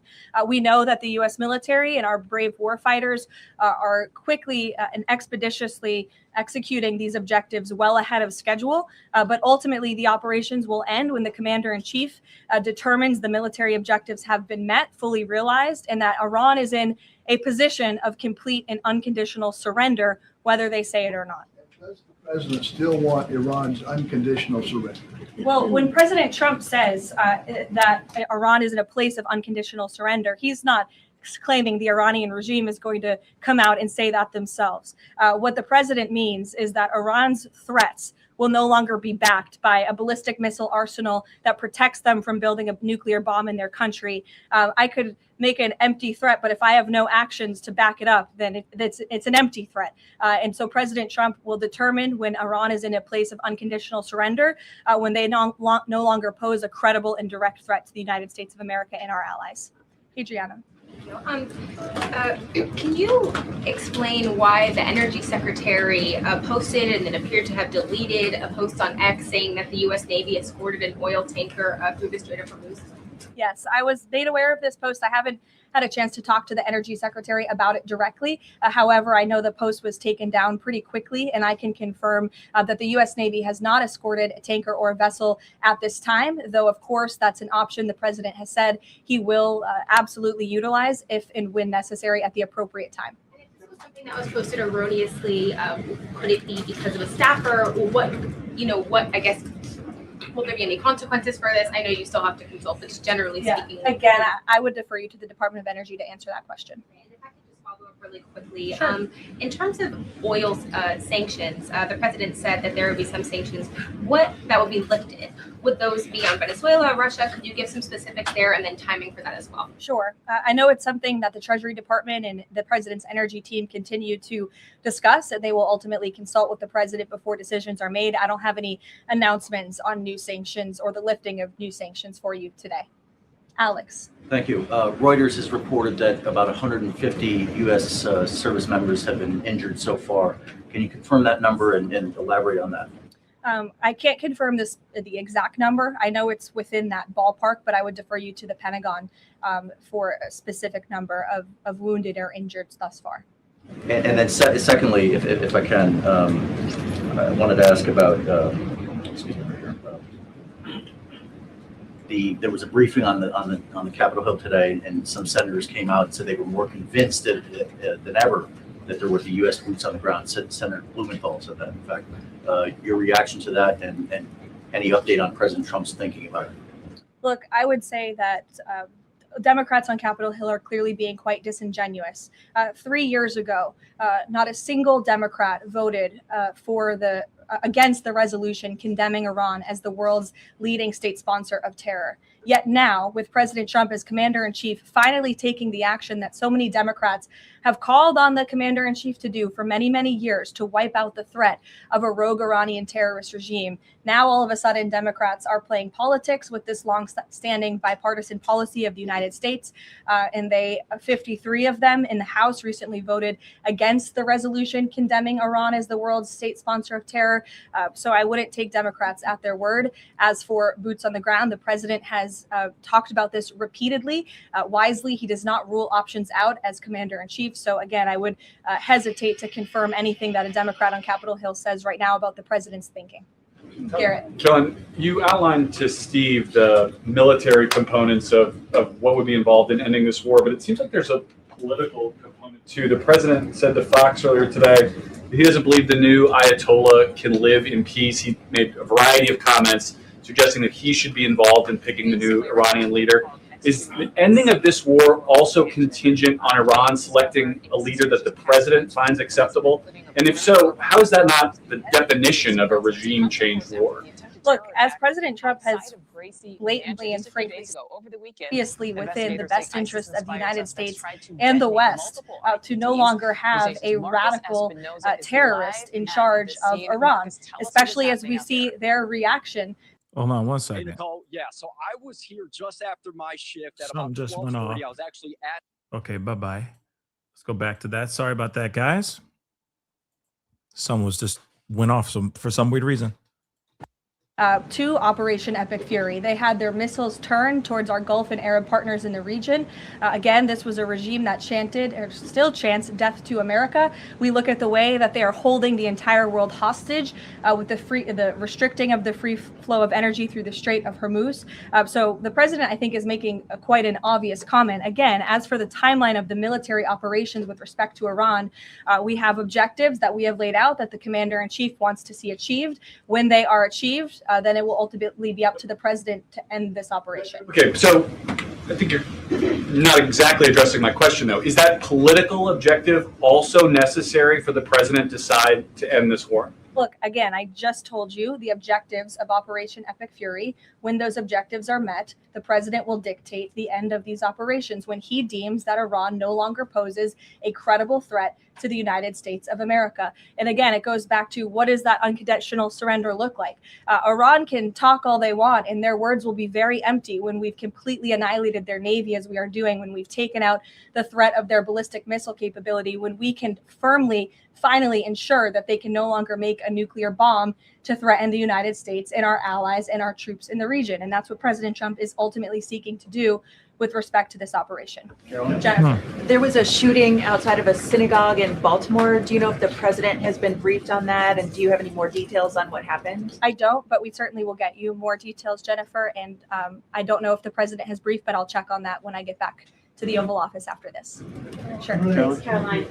The president said yesterday for the first time that he had to strike Iran because he believes that Iran was going to strike U.S. targets within 7 days. And then he bumped that down later to 3 days. Where is he getting that? Well, that's not the first time the president has said that he chose to launch Operation Epic Fury because he felt as though Iran was going to strike the United States and our assets in the region first. Again, I addressed this in the last briefing.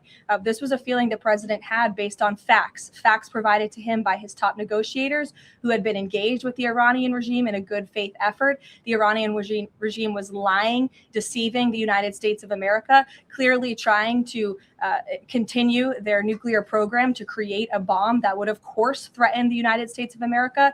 Again, their ballistic missile arsenal, they were rapidly and aggressively increasing that by the month to a place where they would essentially build immunity for themselves, where a future president or President Trump would not be able to launch this incredibly successful operation. And so the president, again, as I have reiterated, and he has said, was not going to sit back and allow the Iranian regime to threaten or to attack the United States of America any longer. But there are no U.S. leaders or Israeli leaders who are making those same claims. So is he making this up to justify his decision to go to war now? The president is not making anything up, Nancy. He is looking at this every single day based on intelligence, based on facts, and based on intelligence that he himself and his negotiators have consumed based on their, again, negotiations with the rogue Iranian regime over the past year. And the president and his team tried in a good faith way to reach a diplomatic deal through peaceful means with the Iranian regime. And Iran chose this path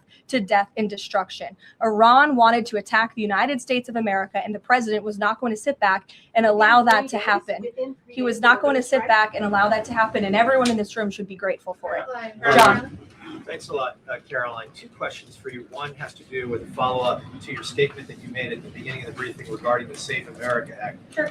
Yesterday, the Senate Majority Leader John Thune spoke on the effort to potentially have a filibuster broken, the rules for the filibuster broken. He said the votes aren't there, one, to nuke the filibuster, and the votes aren't there for a talking filibuster. He says that's the reality. What's your reaction to what Senator Thune said?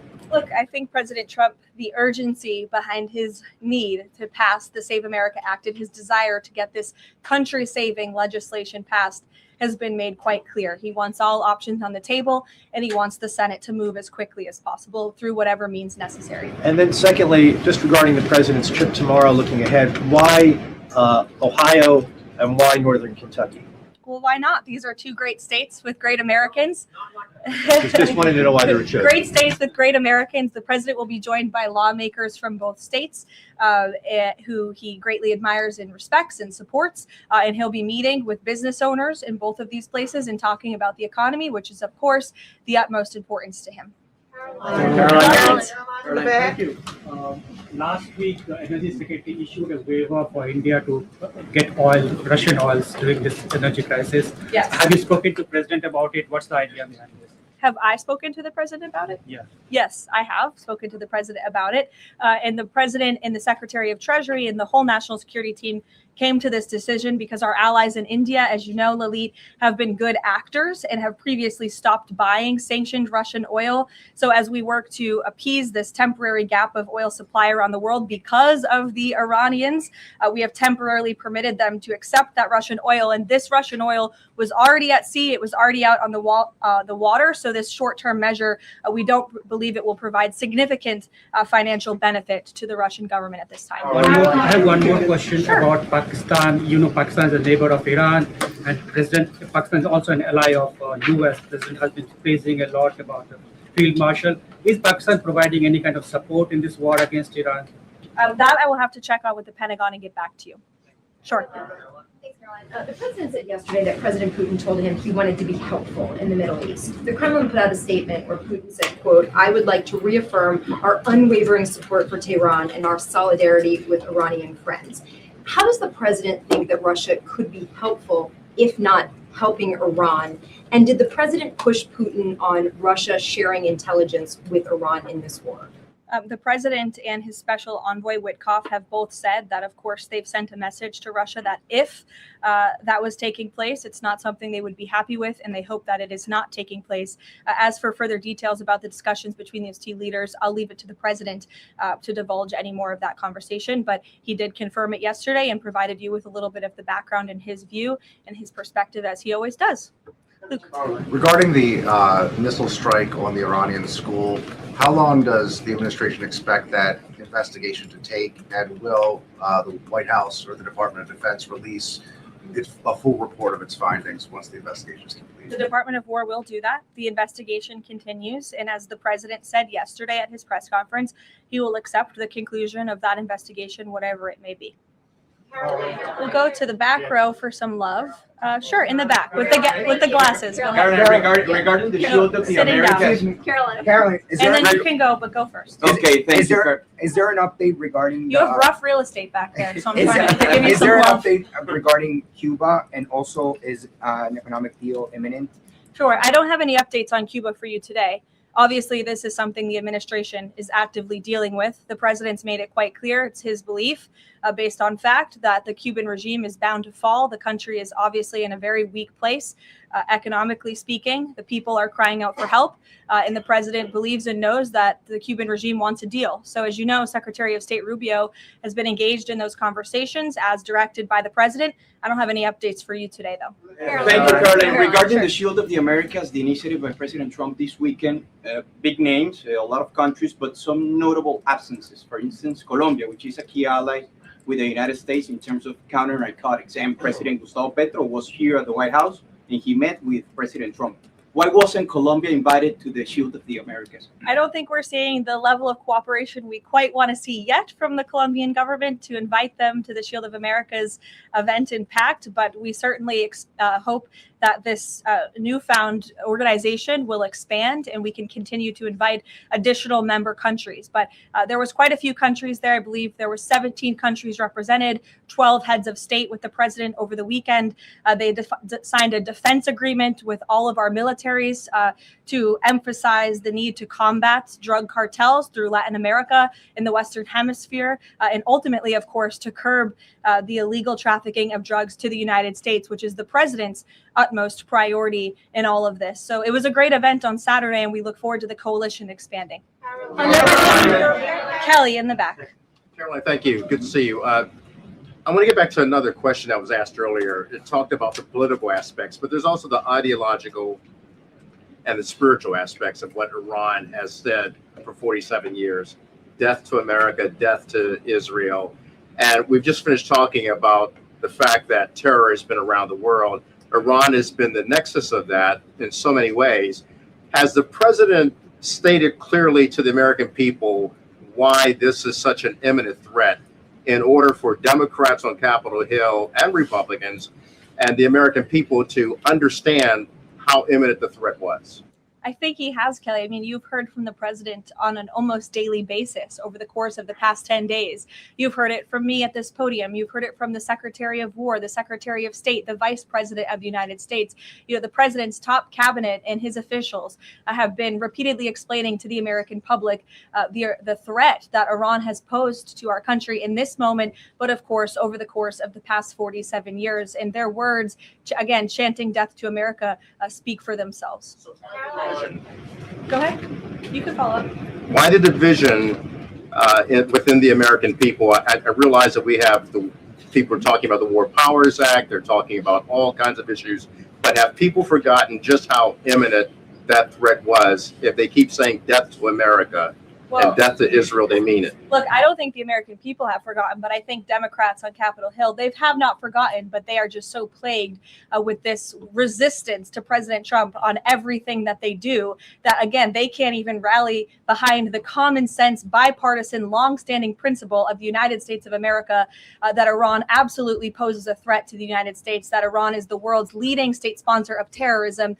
And I think that's reflected again in their voting pattern. In 2023, every single member of the House of Representatives, with the exception of one, I believe the final vote was 412-1 in 2023 for a resolution condemning Iran as the world's state leading sponsor of terror. And now in this year, under this president in 2026, 53 Democrats voted against that exact same resolution with the exact same language. I don't think that's a change in the threat that Iran has posed to the United States. I think it's a change in the Democrat Party's thinking and their vicious hatred for President Trump.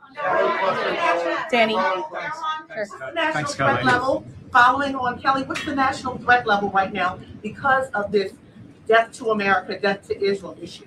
I believe the Department of Homeland Security and the FBI have repeatedly and continuously provided updates on the threat level to the homeland. I don't want to speak on it out of turn from up here, but of course, the federal government is continuing to coordinate and partner with local law enforcement agencies across the ground to thwart potential threats to the homeland. This is something the administration obviously takes very seriously. We are thwarting threats that, frankly, most Americans don't know about because they never make headlines, but that's the great work that the Department of Homeland Security is doing, and it emphasizes and underscores the point of why Democrats need to fund and reopen fully the Department of Homeland Security right now.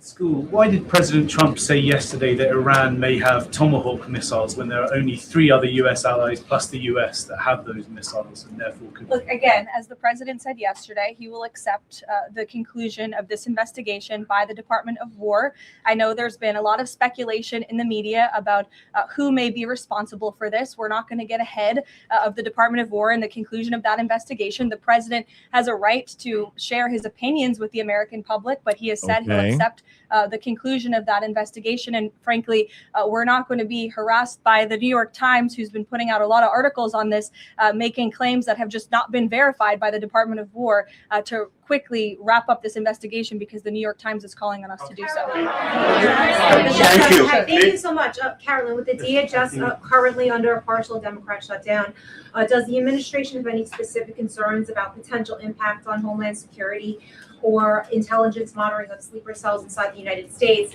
And do you have any comment on the bombing, the 2 individuals that bombed New York City or tried to? Yeah, it was absolutely despicable to see that attack in New York City. I know the FBI is investigating, and the Department of Justice and SDNY have announced they are charging those 2 individuals and alleged terrorists, and I know they won't rest until justice is sought in this case. Daniel. Thank you, Caroline. Appreciate it. Millions of Americans are filing taxes for the first time since the president signed the One Big Beautiful Bill Act into law. New reports say that new IRS data says that the average federal tax refund is around $3,800, a little bit up from the last period of last year. Does the president believe that the average federal tax refund increasing this year could provide a little bit more economic growth, something that he's been very focused on as the year progresses? Absolutely. And Americans are going to start benefiting from the fruits of President Trump and Republicans' labor through the passage of the One Big Beautiful Bill and these historic tax cuts. We are midway through tax season. So just to provide an update from the Treasury Department that just went out moments ago, nearly 63.5 million tax returns have been processed thus far. 45% of the anticipated total number of tax returns by April 15th. So don't forget to file your taxes, people.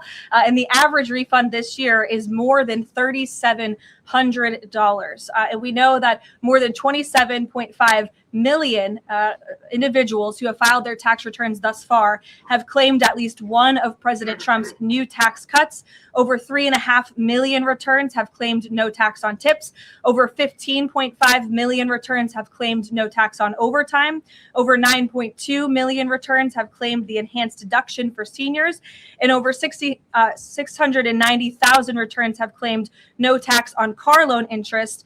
And another amazing statistic, nearly 3.5 million Trump accounts have been opened for children in our country thus far. So we look forward to, I know the Treasury Department continues to look forward to seeing these checks go out the door and into the pockets of hardworking Americans. And the president will be meeting with them himself tomorrow on the road in both Ohio and Kentucky. And we look forward to seeing you all there. Thank you, guys. Thank you, Caroline.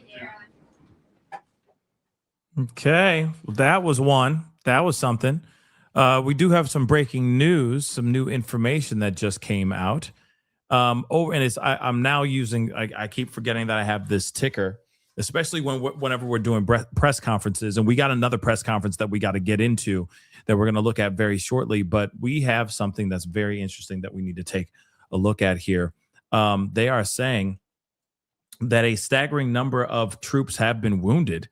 Let's take a look at this. They're saying over 150 troops have been wounded in this Iran war. So that might be the reason why that hospital shut off all their labor and delivery, labor and delivery sector in Germany. Remember, we heard about that, right? Landstuhl,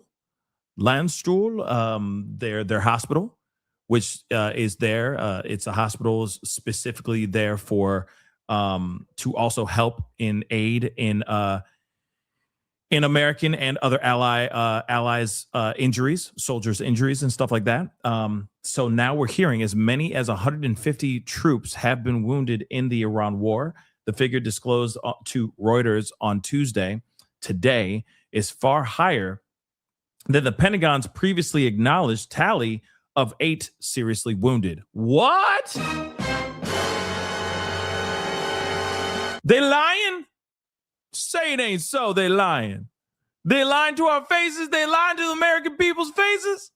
I also heard something crazy too, that even Israel is starting to say that if you film any of the war, if you are an Israeli, right? You live in Israel and you're filming any of this stuff and that stuff comes out to the world, you could face up to 5 years in prison for filming any of this crap that's going on, even in Israel as well. So we can't really find out what is going on, what's true and what's not in Israel itself. So this is insane that this information has just come out. Breaking news, guys. Breaking news. We are now hearing that over 150 soldiers have been hurt. Okay? This is way, way higher. All right? 150 U.S. troops have been injured. Not casualties, just injured. And what the Pentagon was putting out was saying, they were saying 8 people were seriously injured. That's all they said? What? Only 8? Y'all, come on, y'all lying like a mug. Quit the lying, baby. That is sketchy as hell, Christina. That's hella sketchy. U.S. Central Command, CENTCOM, defines seriously injured as those facing imminent death or who might die from their injuries. 7 U.S. service members have lost their lives after Trump launched strikes against Iran, on February 20th, which we already knew about, okay? Now we have 7 of those that have lost their lives. We now know, okay? But there's many, many more than that. So the Pentagon did not immediately respond to a request for comment. The human toll comes amid mounting concerns over the financial cost. The Pentagon having burned through $5.6 billion worth of munitions in the first 2 days of war. $5.6 billion. That's a lot of money. Gas prices have rocketed to an average of $3.50 per gallon from $2.90 before the war began, as oil prices hit levels not seen since Russia's invasion of Ukraine in 2022. Trump has said he's hoping for a swift end to the war. Okay, we'll see if that's actually true. With advisors privately urging him to look for an exit ramp. Hence the reason why he's like, well, we might leave right now. We don't know. Right? That's crazy. That's absolutely crazy. Okay? But now you have 150 troops injured, not dead, injured. But they still said the only people that were injured or hurt were about 8. 7 people lost their lives, 7 soldiers, 7 service members lost their lives, and 8 were injured. So they're just saying, oh, well, the ones that are severely hurt are the ones that we're counting. Let's not forget the 150. Let's count it all. All of them that have bullet wounds to God knows what. Even the ones that are going to survive. Okay, all of them that are going to be able to walk out and tell their story, live to fight and live another day. Still, those people are injured due to being over there. So that's very interesting, right? So he says we're way ahead of schedule. This is what Trump told reporters on Monday. We saw that. And we all know why he did that meeting. We all know now why he did that press conference. It wasn't just to, have some more communication with the general public. It was also because the markets were plummeting, drastically dropping like crazy. And until he actually said something and also said, we're way ahead of schedule, we'll be ending the war very soon. That's when the prices started to, the market went back up and oil prices started to go back down again. He said it's going to be over soon. But then you have the likes of Pete Hegseth saying, we got another 3 to 8 more weeks with this crap. And they've ramped up strikes and, and their response in Iran. But at the same time, what the hell is going on here? Right?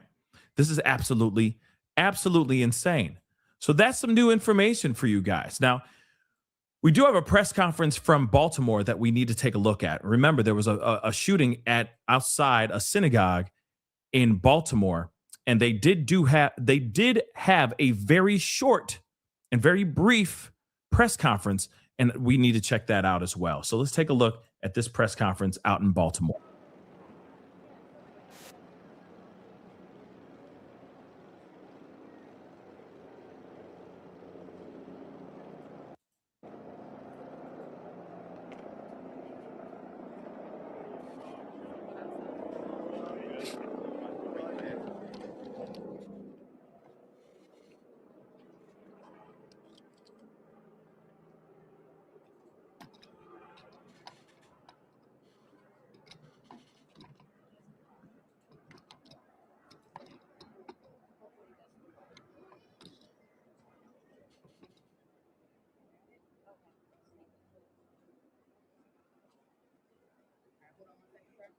Sir, can you just say your name real quick so we can do an audio check? Richard Worley. Can I get a thumbs up?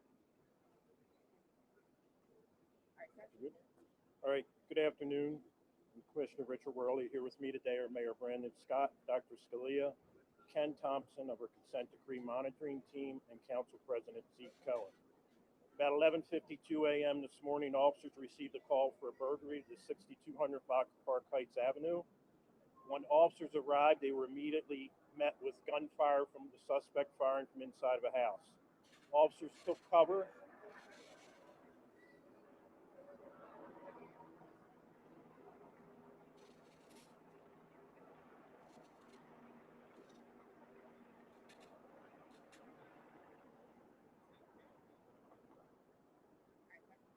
Officers immediately took cover when an officer was struck by gunfire in the leg.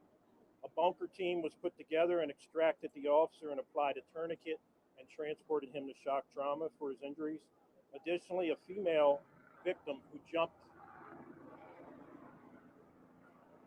It's only coming, just so you guys know, the audio is only coming in from the left ear, just so you know. So if you are listening with like one earpiece or something like that, and the audio is pretty low, okay, and I've cranked it all the way up, okay, so it's only coming out the left ear, just so you know. This is what sucks about these press conferences, you know what I mean? They don't think about having stereo sound or anything of that sort and making sure that the volume's loud enough, okay? But this is as good as it gets.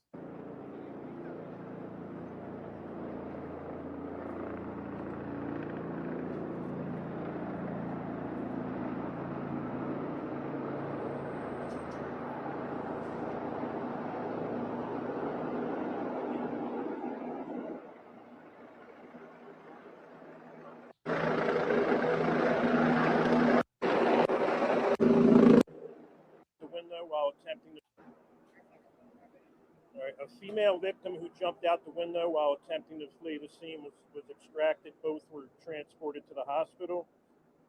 SWAT officers responded to the scene and neutralized the suspect. He was pronounced deceased on the scene. SWAT was able to clear the home and a firearm was recovered. At this time, the Attorney General's office has been notified and our Special Investigations Response Team is investigating this incident. We have activated our critical incident response policy. Health and wellness team have been with the officer and are also at the scene. The mayor and I have also visited with the officer. He's doing well. The officer's a 36-year-old veteran of 13 years with the department. At this time, I will turn it over to the wonderful Dr. Scalia, who takes care of us all the time. Thank you, sir. Good afternoon. Around 12:30, we admitted a Baltimore City police officer with a gunshot wound to the leg. Kudos to his buddy for having the wherewithal to put a tourniquet on him at the scene. I'm happy to say he's awake, he's stable, and currently undergoing evaluation. Thank you, Dr. Scalia. Again, we're just so thankful that the officer or any other folks in that neighborhood were not severely harmed. Our thoughts are with him and his family and even the family of the deceased. Thankful to our BPD officers for bravely responding in the way that they did today and that they do each and every day and being able to get this situation under control quickly.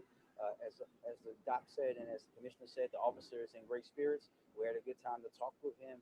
We know his family's going to be here shortly and be with him. We're just very thankful to Dr. Scalia and the team here at Shock Trauma for always taking care of our folks and giving them the best care possible. Thank you. Questions? We'll start with questions right here. We'll work our way around. We'll do one question per outlet. So the suspect I know was deceased at the scene. Was he struck by gunfire by another officer, or was it self-inflicted? No, our sniper officer shot him.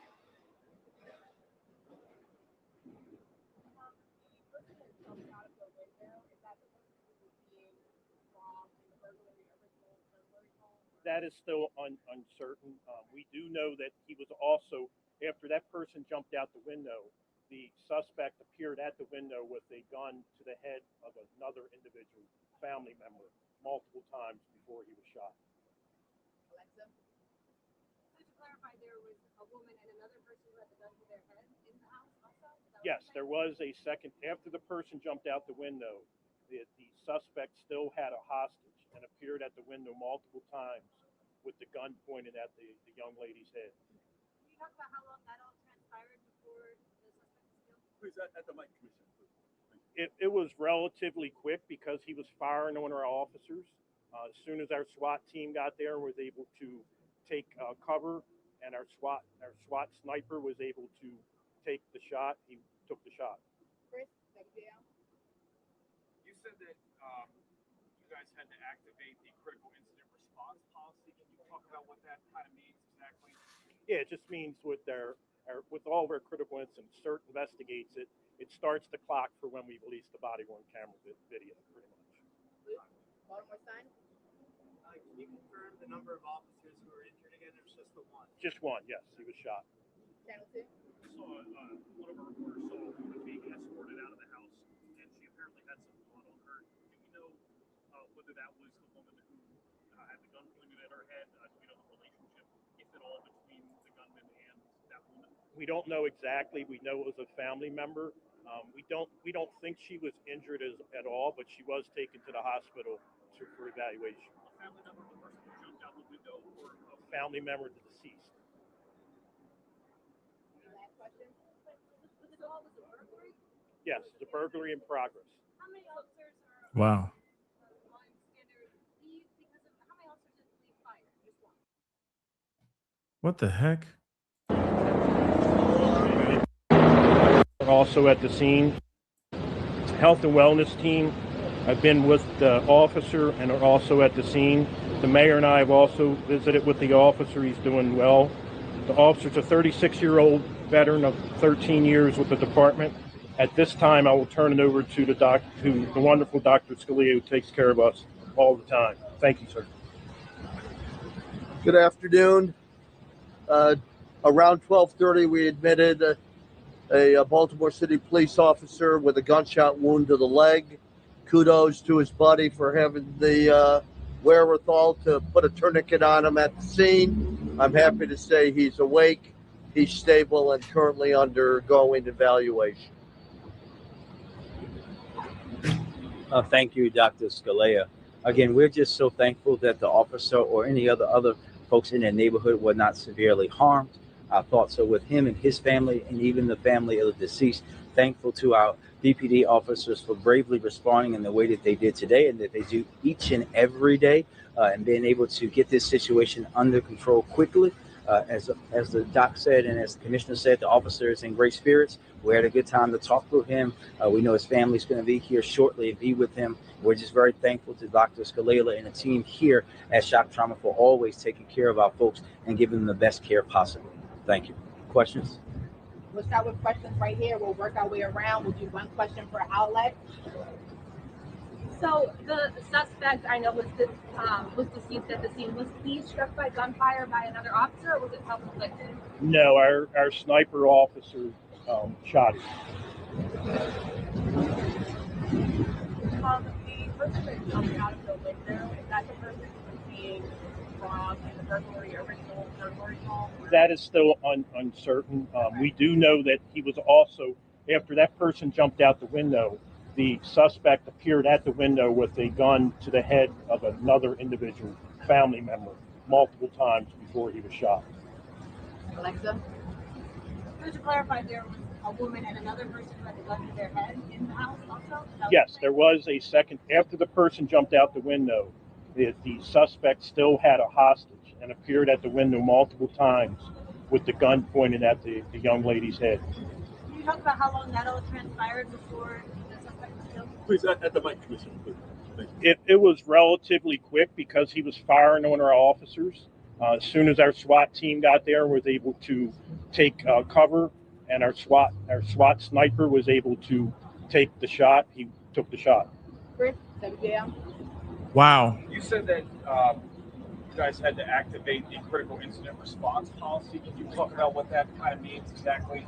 Yeah, it just means with with all of our critical incidents, CERT investigates it. It starts the clock for when we release the body-worn camera video, pretty much. Baltimore Sun? Can you confirm the number of officers who were injured again, or just the one? Just one, yes. He was shot. Channel 2? We saw one of our reporters saw a woman being escorted out of the house, and she apparently had some blood on her. Do we know whether that was the woman who had the gun pointed at her head? Do we know the relationship, if at all, between the gunman and that woman? We don't know exactly. We know it was a family member.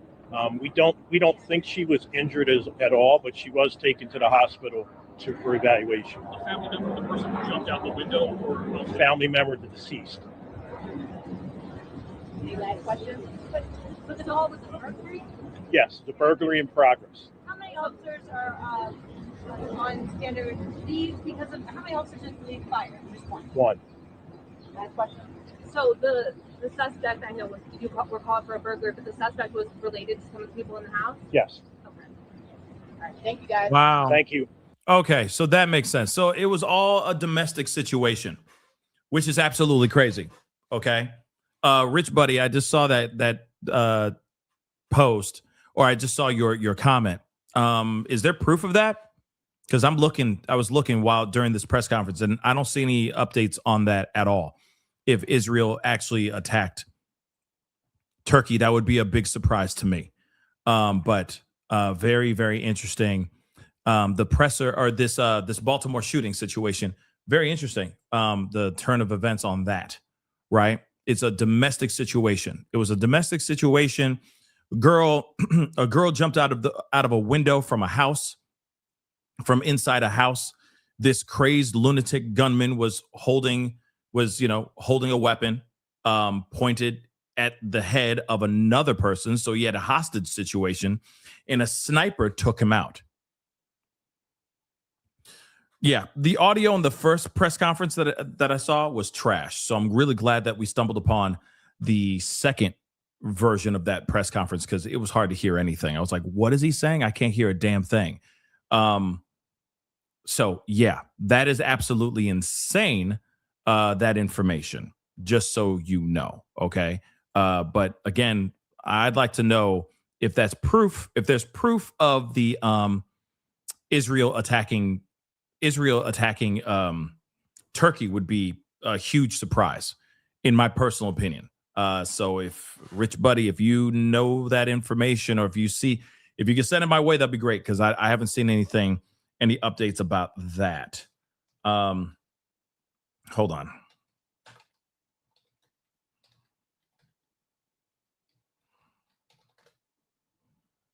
Just seeing if there's any more updates in regards to this suspicious package that was found. Okay, we got an update. It looks like it's all clear. Because we have an update on that potential explosive in New York City. Okay, so the update is the device in Carl Schurz Park has been cleared and determined to be non-threatening. This was an instance of everyday New Yorkers following a clear message. If you see something, say something. This is really because of what happened over the weekend. A lot of people on high alert after two explosive devices were thrown during a protest in front of the governor's mansion. So people are just being very, very aware right now. And we do have, speaking of that latest case, NBC News says FBI and senior officials confirmed that explosive residue was found at a storage unit in Pennsylvania, believed to have been used by those suspects involved in the attempted terror attack at the governor's mansion on Saturday. So that. There you go. Guys, we continue to follow breaking news this afternoon. We know that there was an active shooter situation, and We already saw that, but we got to get back over to, okay, so shooter in Baltimore neutralized. Suspicious package in New York City. A fugazi. False alarm. But hey, shout out to all the people that were inspired enough to call 5-0. Real talk. Instead of them just, seeing something and not saying something, I appreciate them doing it. Yes, it's a false alarm, but nothing really to worry about in regards to that. Now, here's the thing. What's this? What is this?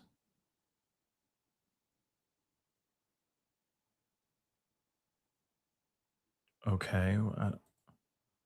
I'm confused about this. So, okay. I'm gonna look at that here in a second. Now, we definitely need to talk about what's going on in Iran, because there are a few things that are going on in Iran, and we need to talk about those as well. I think this is very interesting.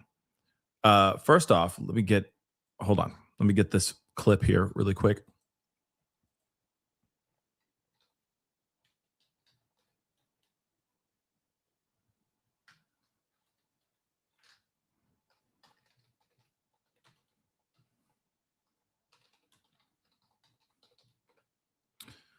this really quick. Yeah, this is pretty nuts. Lindsey Graham, who's just been sitting there fiending for war, okay? Fiending for war, said something along the lines of this. He says, I'm going back to South Carolina and asking them to send their sons and daughters to the Middle East. What? Before we even get into what the senator said, this is absolutely insane, okay? This is very insane, all right? To our allies, step up, get our air bases out of Spain. They're not reliable. Move all those airplanes to a country that would let us use them when we're threatened by a regime like Iran. To our friends in Spain, man, you have lost your way. I don't want to do business with you anymore. I want our air bases out of Spain into a country that will let us use them. To our Arab friends, I've tried to help you construct a new Mideast. You need to up your game here. I can't go to South Carolina and say we're fighting and you won't publicly fight. What you're doing behind the scenes, that has to stop. The double dealing of the Arab world when it comes to this stuff needs to end. I go back to South Carolina. I'm asking them to send their sons and daughters over to the Mideast. What I want you to do in the Mideast, to our friends in Saudi Arabia and other places, step forward and say, this is my fight too. I join America. I'm publicly involved in bringing this regime down. If you don't, you're making a great mistake and you're going to cut off the ability to have a better relationship with the United States. I say this as a friend. Okay. So, So now he's saying he's going back to South Carolina to basically turn to the people, to South Carolinians, sons and daughters, and basically say, hey, I need you guys to go over to the Middle East. Please come with me. Let us fight the fight. Let's restructure the Middle East.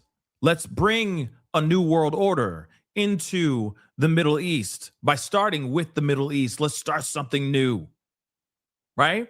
He truly believes that this war is going to solve things. He truly believes that this war is going to solve things. Now, I'm going to repeat that again because I still don't believe my ears. Our air bases out of Spain into a country that will let us use them. To our Arab friends. I forgot. He said F Spain because Spain don't want any part of this. Spain's going, my name's Bennett, I ain't in it. Okay. Or maybe it's like, my name is Javier or something like that.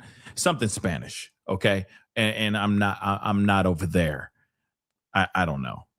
I'm trying to rhyme with Javier. But here's the thing. So he's like, F you.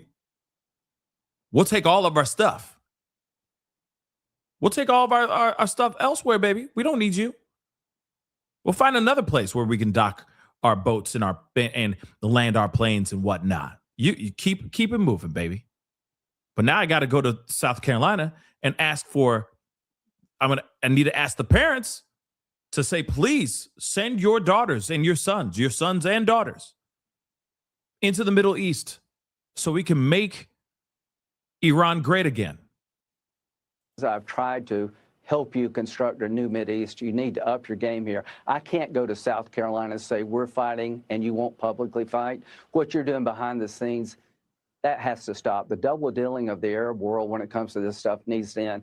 I go back to South Carolina. I'm asking them to send their sons and daughters over to the Mideast. What I want you to do in the Mideast, to our friends in Saudi Arabia and other places, step forward and say, this is my fight too. I join America. I'm publicly involved in bringing this regime down. If you don't, you're making a great mistake. Okay. So he's saying a great mistake. I'm asking for my people to go sacrifice their lives. Why won't other allies or, other Middle Eastern countries that are not for Iran and what they're doing? Why aren't you guys throwing a little skin in the game, right? Why aren't you throwing a little skin in the game? How about you do that? Right? So in other words, if he's going to South Carolina and he's already asking for the people to sit there and say, hey, I need y'all to let your sons and daughters go across the sea to go fight in a war that we don't even know, we don't even want a part of. Okay, the American citizens, most American citizens don't want a part of this, right? But then you hear the likes of Senator Blumenthal say that he just came out of a meeting about what's going on in Iran, this war in Iran, and he says he's angry because he knows that troops will indeed be deployed in the Middle East.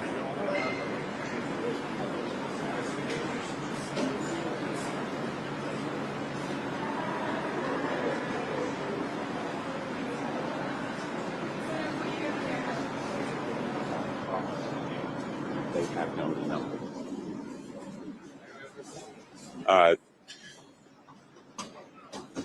I emerged from this briefing as dissatisfied and angry, frankly, as I have from any past briefing in my 15 years in the Senate.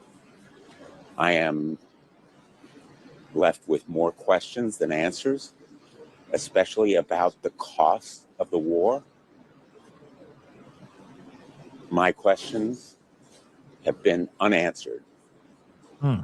And I will demand answers because the American people deserve to know. And I guess I am most concerned about the threat to American lives of potentially deploying our sons and daughters on the ground in Iran. We seem to be on a path toward deploying American troops on the ground in Iran to accomplish any of the potential objectives here. And there is also, as disturbingly as anything else, the specter of active Russian aid to Iran, putting in danger American lives. Literally, Russia seems to be aiding our enemy actively and intensively with intelligence and perhaps with other means. And China also may be assisting Iran. So the American people deserve to know much more than this administration has told them about the cost of the war, the danger to our sons and daughters in uniform, and the potential for further escalation and widening of this war, a war of choice made by this president, not chosen by the American people, with potentially huge consequences to American lives. Did you get any sense of when the war might end? No.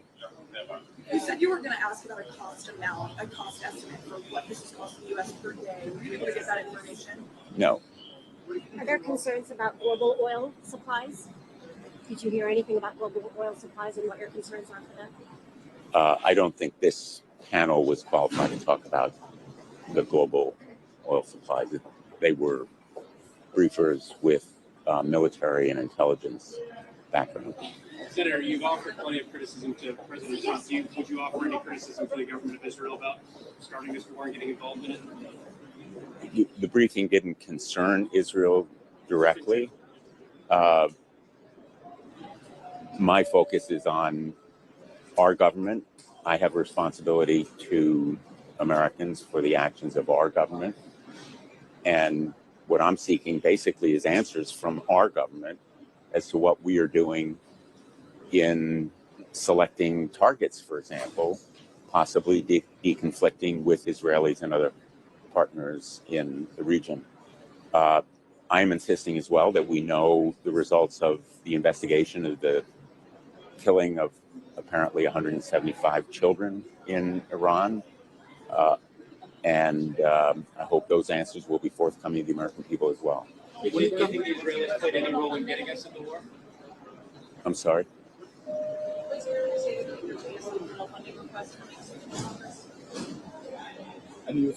I don't know whether there'll be a supplemental or not. I don't know what the timing will be.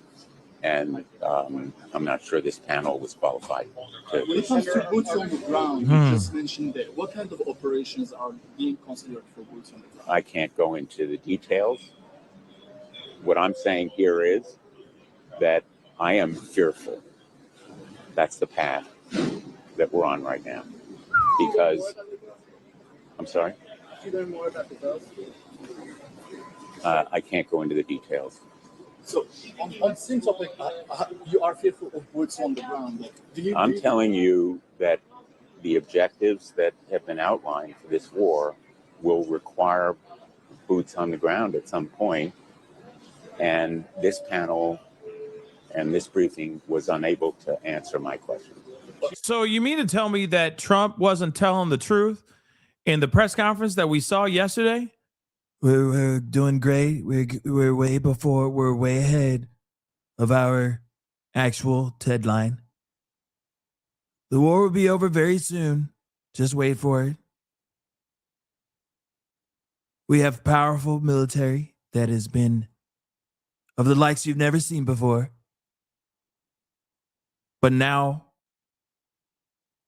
we might be going into boots on the mother-loving ground. Now, here's the thing. Let me just say this, okay? Let me just say this first. I'm not surprised that we are going back into troops and boots on the ground. I'm not surprised about that. I feel like that's inevitable.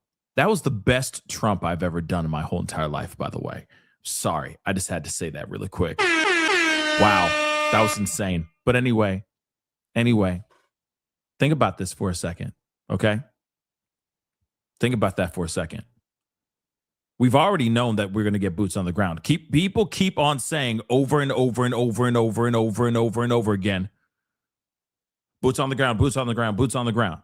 The only reason why we're now kind of like clutching our pearls right now is because what we heard from Trump yesterday. Some of us are literally going, yeah, okay, cool. It's going to be over soon. And some of us are like, well, maybe we've been wrong this entire time. Maybe it is going to be over sooner than we thought, right? And then what happened? Now you're hearing from another senator. Yes, I know he's a Democrat. It doesn't matter. He's now saying, I worry about what's going to come because they're not done yet. And we just heard from Pete Hegseth earlier in the show, his press conference, saying, we're still going to show them that if you F around, you sure as hell going to find out. And him saying, I still am projecting a 3 to 8 week excursion. So which one is it? Because I'm telling you right now, 2 of them are outweighing 1. Because, it's only one person saying that the war is going to be wrapping up here soon. It's only one person, and that's Trump. Solely made to make sure that the markets don't crash. Because we got a Democrat and we got Pete Hegseth, his right-hand man for the most part, as far as this war is concerned. He's now sitting here saying, oh, we're far from done. It's far from over. We're ramping up strikes right now. Bombs are going to be going haywire. We're going to be going crazy out there in these streets, in these Iranian streets. And we project a 3 to 8 week operation, as he would say. That seems like some verbiage he would use, right? So you tell me, guys, was Trump just wasting time talking on a microphone? Does he even know what's going on? No, I'm not even talking about his alleged dementia that everybody keeps on talking about. Let's push that all the way to the side. I'm just saying, does he even know what's really going on? Again, on that Air Force One, he said it was Iran. Iran bombed that school without a question. From what I gathered, it was Iran. He stood 10 toes down. In fact, he doubled down on what he said. And then days later, when he's pushed a tiny bit by media, he folds, which is very unprecedented. It's very not normal. That's not normal, guys, for President Trump to react in that way. Usually he sits there and goes, yep, that's what it is. It's Iran. Iran did it. That's what it is. But then this time he's like, no, this is when we find out more information, I will take it full on, whether it's us or not. But he's like, I'm not an expert in this. But then why did you say that on Air Force One? If the war isn't over, why would you say that live in front of every American that's sitting there, sitting at the edge of their seat? How about every single person that's dreading the idea that their son or daughter might have to be deployed here fairly soon? How about that? Think about that for a second. Our men and women that do suit up every single day to protect our country. Doesn't matter how prepared they are for war. They don't want to go to war. So again,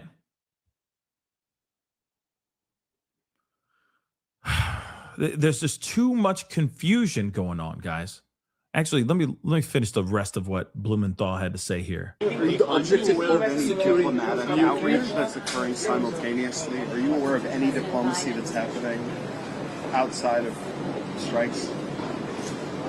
I can't discuss the substance of what Did they talk about munitions? So he could say, snap, I feel like we're about to deploy some troops. There's about to be boots on the ground here very soon, but I can't give you much else after that. I'm sorry, guys. Sorry, fam. I can't give you much after that. My bad. I wish I could, but I can't give you more, which is sad because, of course, there's so much more that we want to hear. Hold on. Does he come back? I emerged from this briefing. Nope. As okay. He just. It's the same thing. Sorry, guys, because it looked like there was a longer version, and I'm like, damn, I thought he stopped after that. But let's take a look at this. This is from Jackie Rosen. What she heard in this closed meeting. Hi. Thank you. Go ahead. Someone want to restate the question? You said Anything you can say about a supplemental dollar figure, would Democrats support it? So first of all, we can't discuss what was said in a classified briefing. If there were to be a supplemental proposed, we would have to see the text before I would commit to doing anything.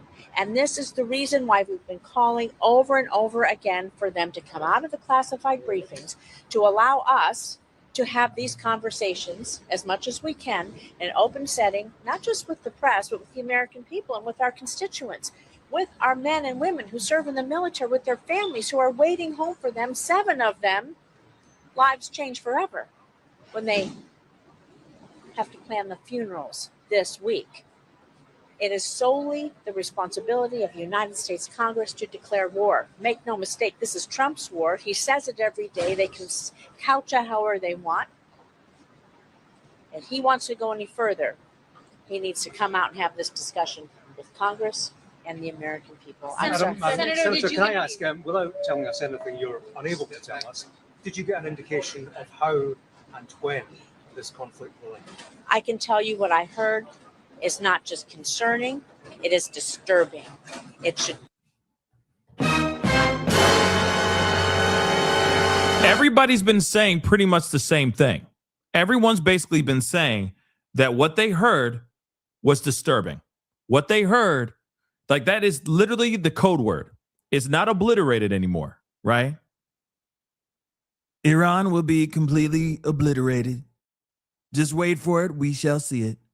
You will see obliteration complete, completely decimated. Now we're hearing disturbing from people who are coming out of these meetings. Last week, we heard the same thing. They had a briefing. They had a closed door briefing, right? Totally confidential. And they all said, what we heard is extremely disturbing. Now we're hearing that again. And also, here's another thing that they keep saying over and over and over again. All right. They keep saying that they have no idea what they're doing. Ballpark. I'm not saying that that's what they're saying verbatim, but the fact that they're like, they kind of are just shooting from the hip in the dark. They're just shooting in the dark. They don't know exactly what they're doing. They don't know what the end game is. They're just over there doing this ish for the sake of doing this ish. You see what I'm saying? It's wild. But the fact that they're all saying the same thing as they walk out of these meetings says a lot. Disturbing, disturbing, disturbing. It is absolutely. I have to think about what I can and can't say. It is concerning. It is disturbing, and I'm not sure what the end game is or what their plans are. They certainly have not made their case. I don't believe. Yo, you heard? I haven't even heard this yet. I just repeated. I just said what she said before we even heard her say it. Diggity damn. She's saying disturbing, disturbing. They have no idea what they're doing. They have no idea what they are doing. Okay? And that's why they need to come out and talk about what they're doing, what the case is, and the disruption that they're causing for everyone. And by the way, all of my constituents in Nevada, gas prices are going through the roof. Tariffs still here. More problems are going to happen because of all of this. Prices are going to continue to go up. Housing is going to continue to go up. Energy is going to continue to go up. Healthcare. Hamburger. I have people that losing their health care. So the president needs to pay attention to what's happening right at the kitchen table of Americans, like he promised. And if he does want to put us in a forever war, which it seems like he does, he needs to come out and let us be able to have this discussion. But take that gag order off us that they put on because we're in the Senator, can I just ask you, it seems from the president's own words that the U.S. was close to some kind of end in Iran after this briefing. Is your sense that is not the case? Well, I won't talk about what was in the briefing, but just look at the destruction and what's going on in the region. Do you think that the desalination plant that's hitting Bahrain, how do you think they're going to fare? Targets have been hitting Saudi and UAE and Bahrain and Israel and Jordan, all around the region. Do you think that disruption just stops because President Trump just wants to make it so? He's not king of the world. He's not king of anything. He's president of the United States. He has a responsibility to our citizens and to take care of us first. And do you think because thinks he waves some magic wand that everything just stops? Lebanon? I mean, just pick a country, pick a city. You see what's happening. You see the bombs. You see the destruction. It's not going to stop just because he wishes it to be so. To follow up on that, do you feel that the president or the administration has a plan to protect Americans? If he does decide to end the war, how do Americans or American assets in the region, American bases, how does he protect them without further engaging in war if Iran wants to keep fighting? He has not shown to this Congress, to me, or I believe to us in our classified briefing, any ability. He's not shown us any plans for what he wants to do for the day after. Let's put it that way. That's as much as I can say. Thank you. Okay. So in other words, they're saying, one, either he's playing a lot of things close to the vest and he's not willing to let the let Congress know exactly what he has up his sleeve, which is a possibility as well. But also at the same time, he's either doing that, keeping everything close to the vest, which obviously I'm sure any Congress person is going to feel some type of way about that, or he really has no idea what he's doing next. That they're literally flying by the seat of their own pants, shooting from the hip, shooting in the dark, and not knowing what the hell is the next move. That is something I feel like they've been saying since last week, since the start of these attacks. Just being real, okay? Now, again, I get it. Congress could be very upset about this because, one, they weren't even alerted when the first attack happened. They could already be salty about that because he went above them. He went above the House. He went above everybody and said, I'm going to do this the way I want to do it without them saying, this is okay. I don't care. Right. But now we have a full blown, no matter how many ways you look at it, this is a war. No matter how many ways Trump avoids the word war, this is most definitely a mother-loving war. No matter how many ways he says it, this is a war. There needs to be some sort of endgame here. There needs to be some sort of focus and plan. It can't just be carnage for the sake of carnage. Okay?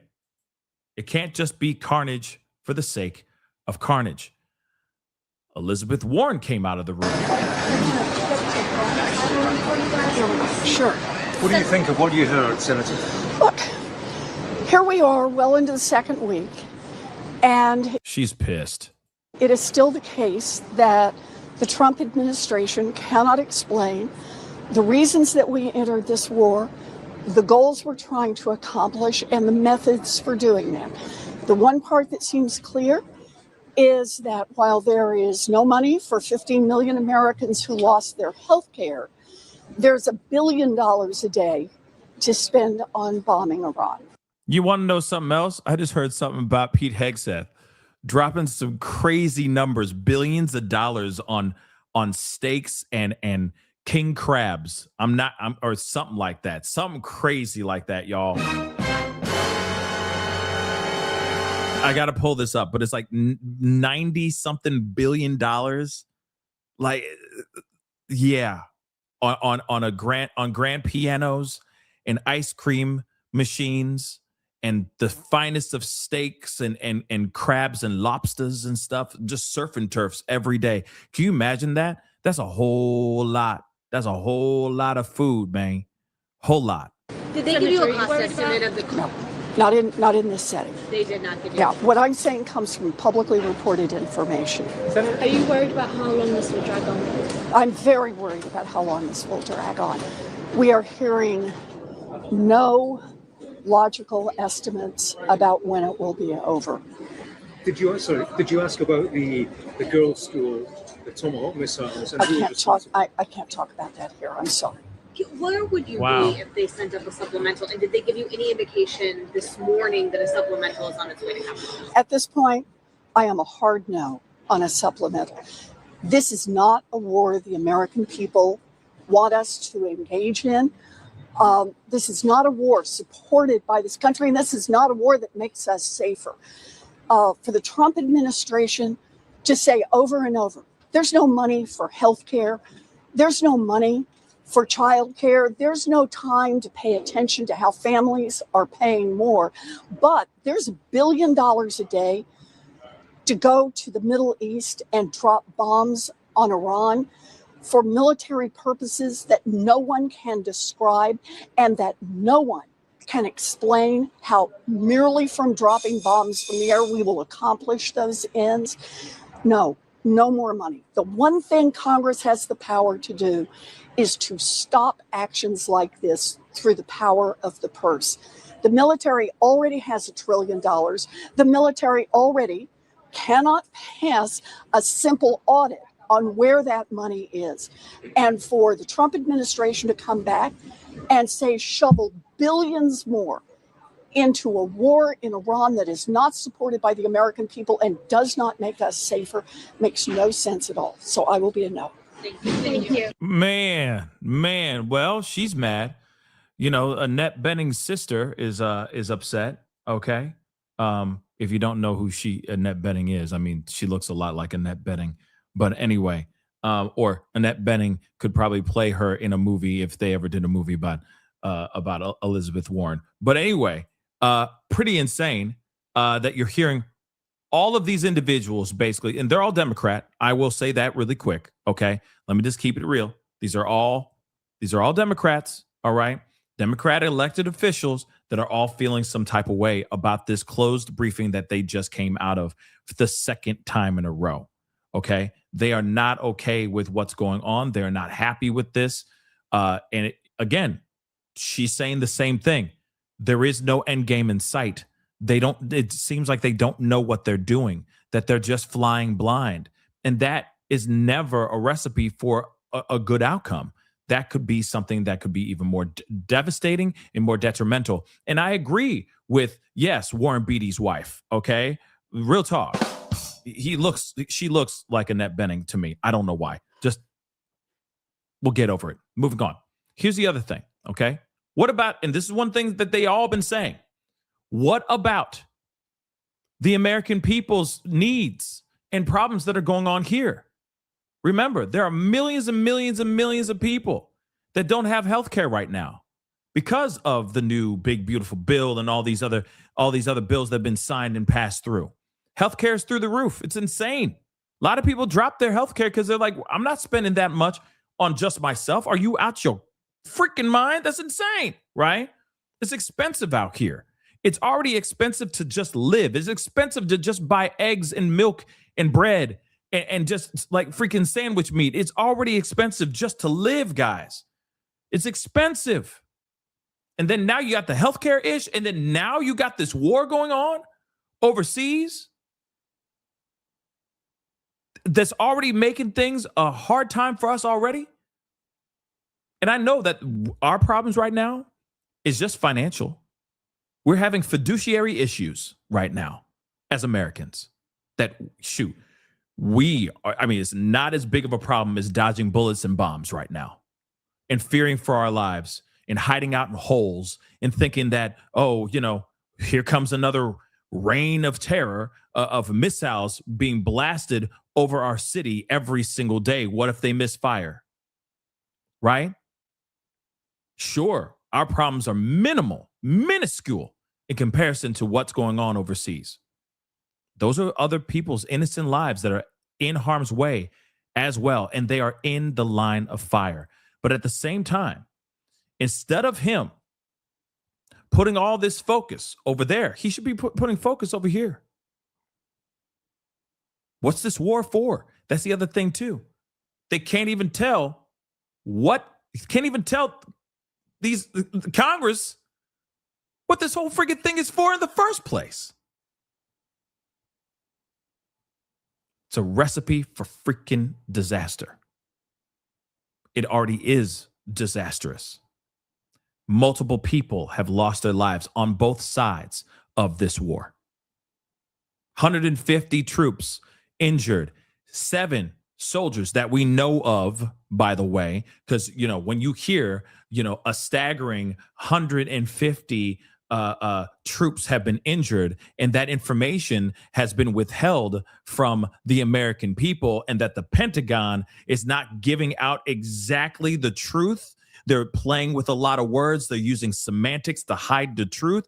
That should concern us all as Americans who are watching and wondering if we are truly doing the right thing. It's pretty insane what we're seeing right now. Pretty damn insane. And when you doesn't matter, because there are Republican elected officials that are not for this war at all.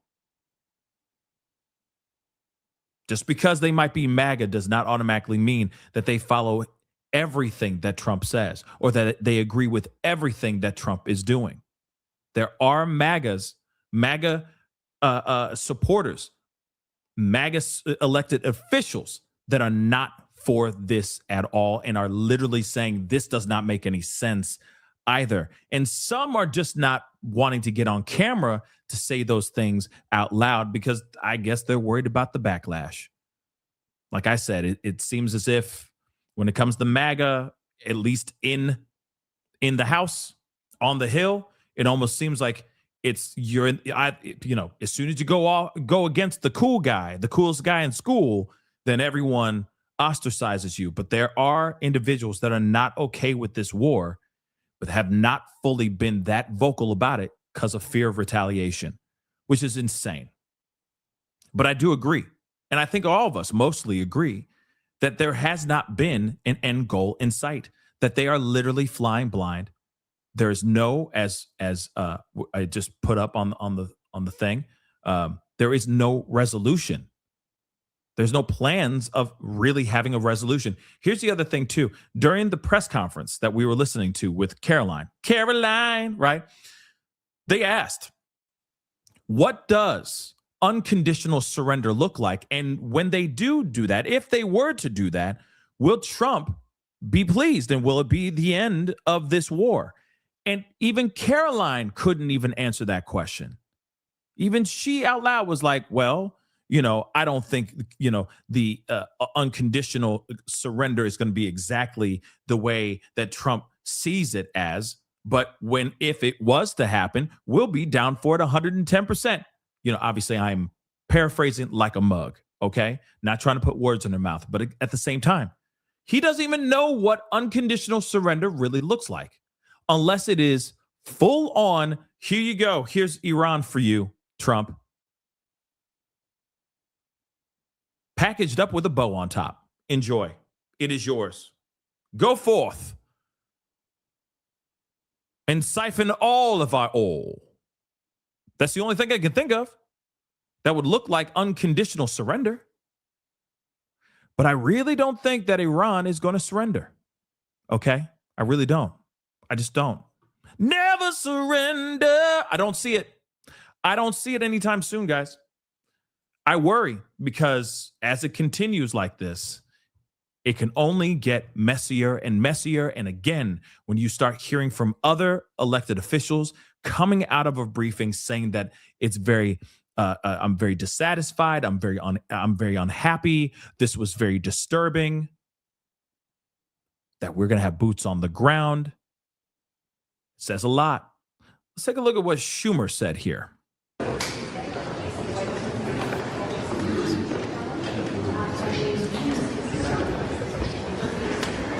And before he gets going, please do me a favor. Please do me a solid, everybody. Okay? Please and thank you. Hit that like button down below. Crush it, do it a do. Hit that reaction button if you're watching on these other platforms. If you are watching on these other platforms, please don't forget to hit that follow button. Follow. Subscribe here. Subscribe. We are so close to 200,000 subscribers. Please hit that subscribe button. Let's get to under 300 more subscribers to get to 200,000 subscribers. We're under 400 subscribers now. If you just hit the subscribe button, okay, a bunch of y'all did it. We'd get to the 700s, okay? We'd be less than 300 away from 200,000 subscribers. So please subscribe. Do not forget that. That's very much a big deal, okay? But let's continue. Let's hear what Chuck Schumer has to say about all of this ish. And it sounds like they need to replace the battery, the fire alarm battery, the smoke alarm battery. Did you just not hear that? Hold on. They really that ratchet? Hold up. They really that ratchet that they don't even go up there and replace the mother loving. They don't even replace the mother loving, the battery in the mother loving smoke alarm? That is a smoke alarm. We are so economically screwed right now that we can't even afford to switch out the battery in the mother-loving smoke alarm. Oh, my God. Oh, my God.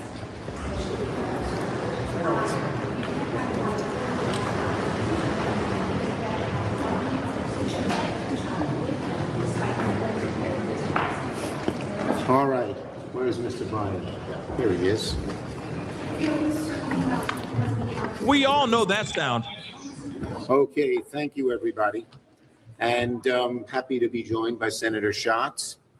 Now, Trump's explanation about his war in Iran grows more confusing and more contradictory every hour. Yesterday, hey folks, can we have a little quiet?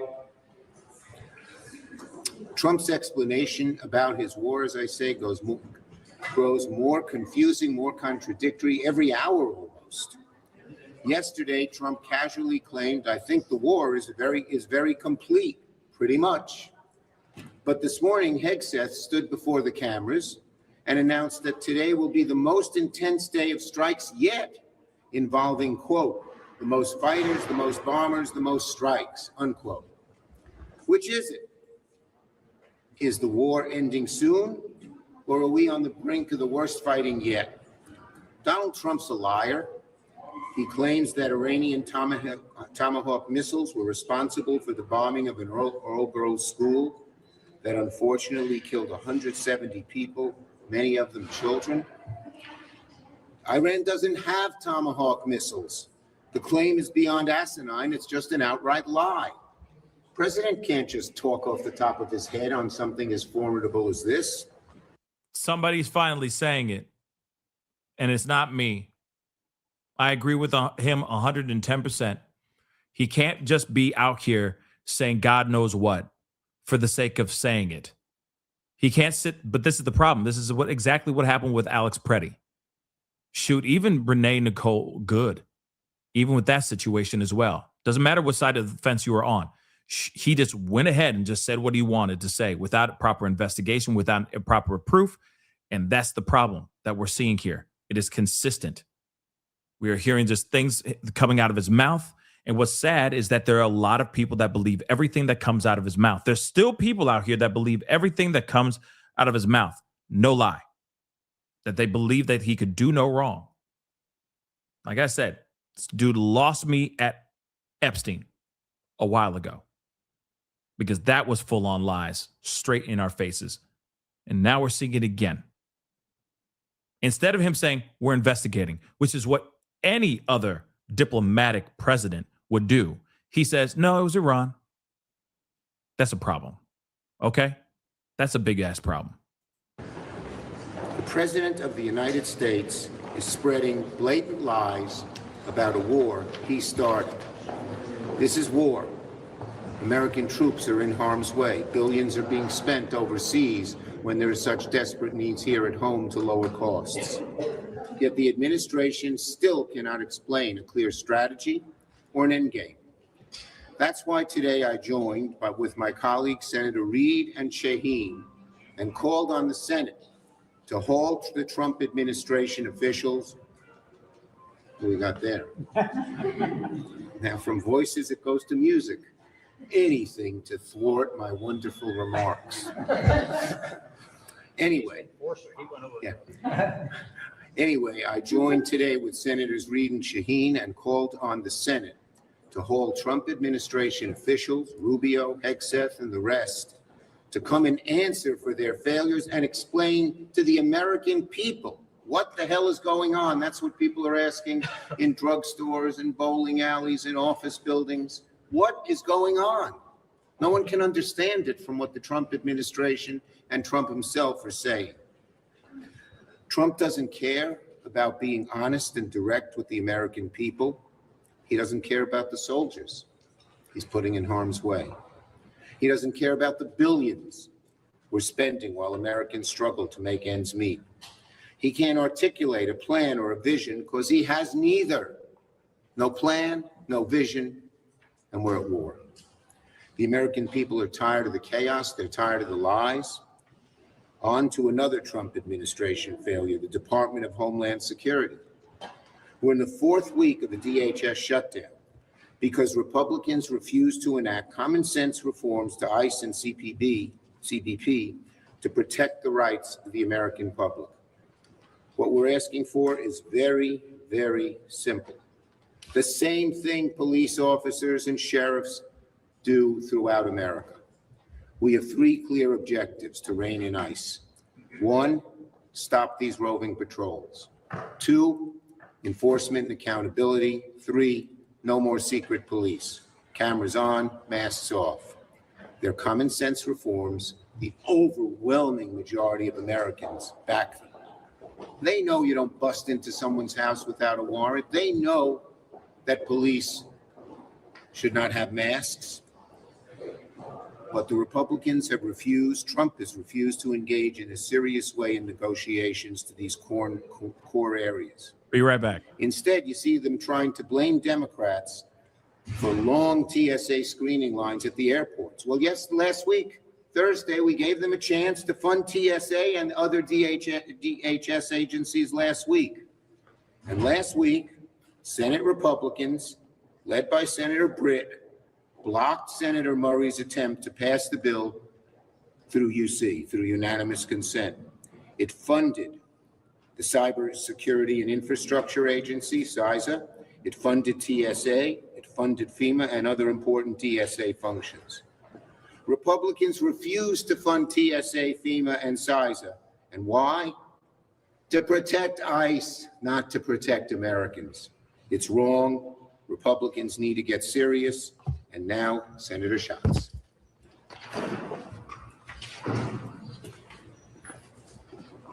One of the things that surprised me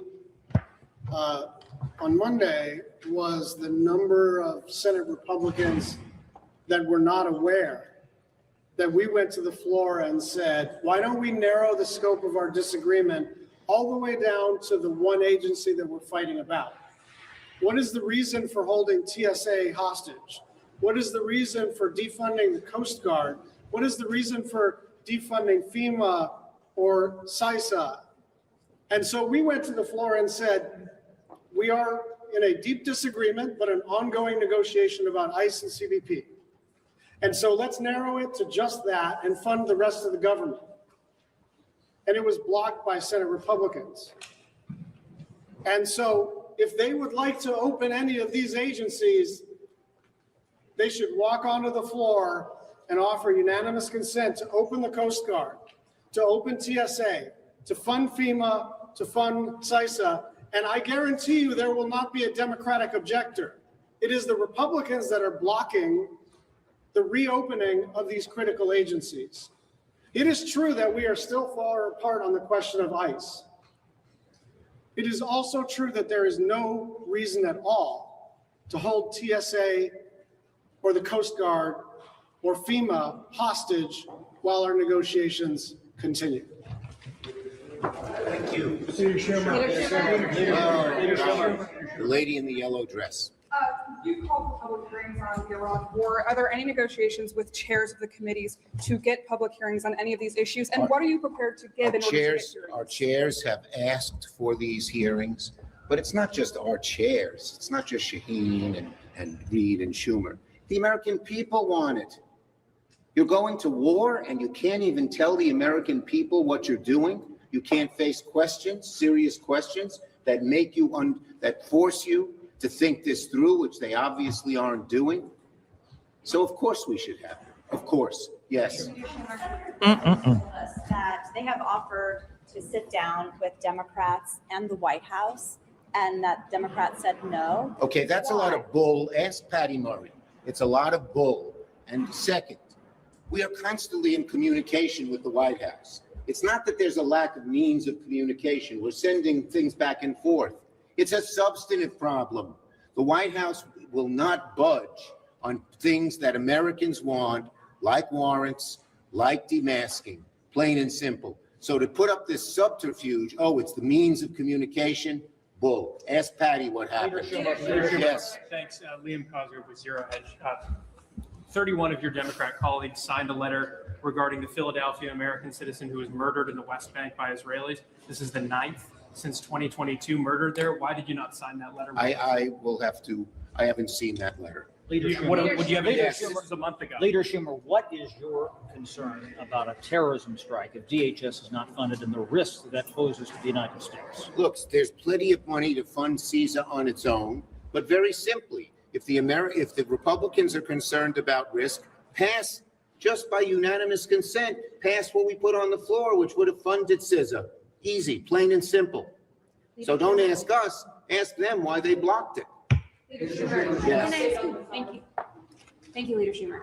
You recently responded to President Trump's Truth Social post regarding the Save America Act, saying that if he's going to not sign any bills until it's passed, the Senate's going to be in a total gridlock.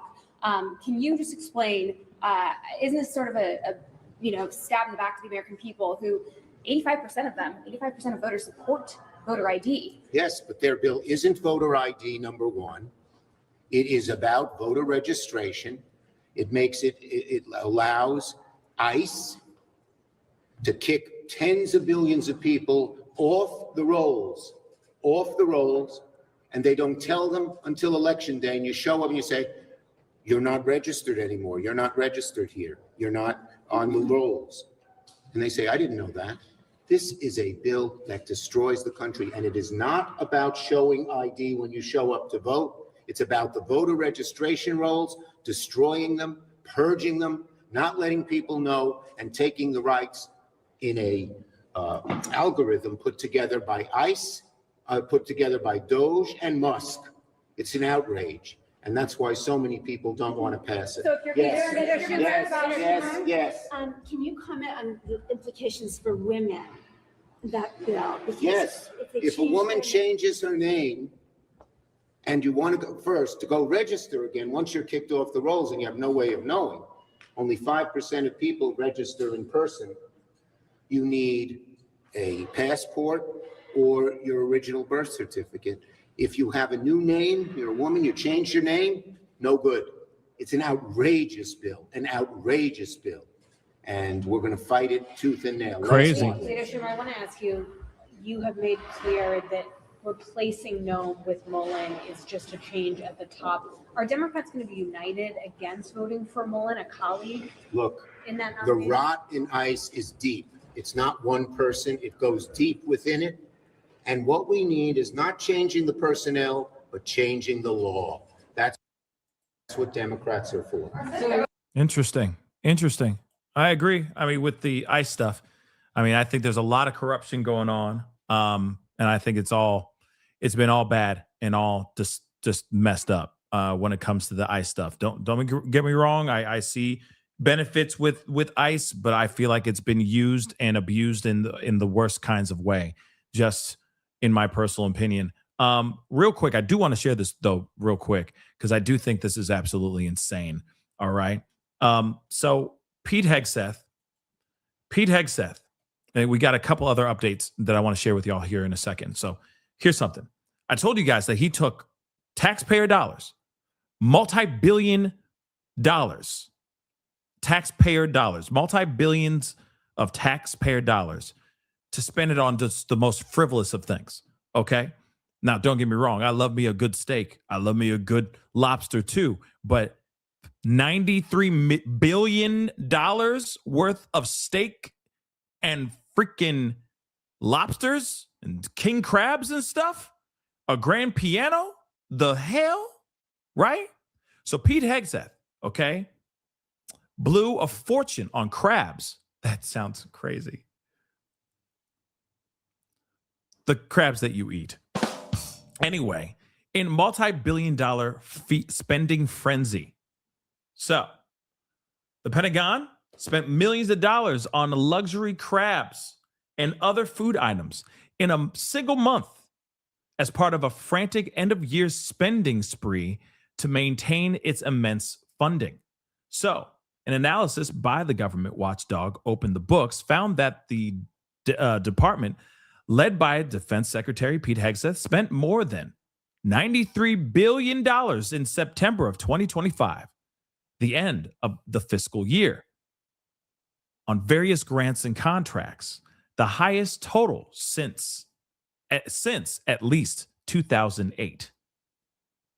Including in this spending was $2 million in Alaskan king crab last September alone. $2 million on crabs, as well as $6.9 million in lobster tail and $1 million on salmon. And if you call it salmon, you better not be spending $1 million worth of salmon. Okay, moving on. The Defense Department also spent nearly $140,000 on donuts, $124,000 on ice cream machines. I'm hoping that they spent that and gave it back to McDonald's because their ice cream machines are always broken, bruh. Moving on, $26,000 on sushi preparation tables. $26,000 on sushi preparation tables. And a whopping $15.1 million on ribeye steaks, y'all. As Open the Books explained, the Pentagon tries to spend as much of its congressionally allotted budget as possible at the end of every fiscal year because the federal use it or lose it rules. If the department ends the year with leftover funds, it risks having its budget reduced the following year. Yep. On top of the billions of dollars spent on technologies, contracts, and purchases from foreign governments and businesses, the department also found inventive ways to ensure it used as much of its budget as possible in the final month. This reportedly included spending $1.8 million on musical instruments, such as a $98,329 Steinway Steinway, and Son's grand piano for the Air Force Chief of Staff's home. A $26,000 violin. Was it the red violin? Like, damn. And a $21,750 custom-made Japanese flute. See now Mujtaba Hemani is getting mad right now because, he had dreams of being a concert flautist. If you guys don't remember that, a little bit of a callback from yesterday's show. So that's crazy. That's crazy. They found a way to spend more than $12,000 on fruit baskets. Can you imagine $12,000 on fruit baskets? You know what I'm saying? You're walking into Pete Hegseth's office and he's like, oh, yeah, thanks so much for coming in here everybody. Go ahead and grab yourself a fruit basket. We got $12,000 worth of fruit baskets, so go ahead and grab your one.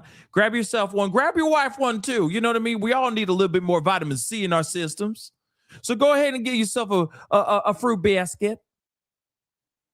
Merry Christmas, early Christmas, everybody. Anybody have a birthday? It doesn't have to be today. Just take one.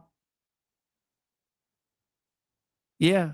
As well as a total of well over $3,200, almost $3,200 on stickers featuring beloved children's characters from Dora the Explorer, Frozen, and Paw Patrol.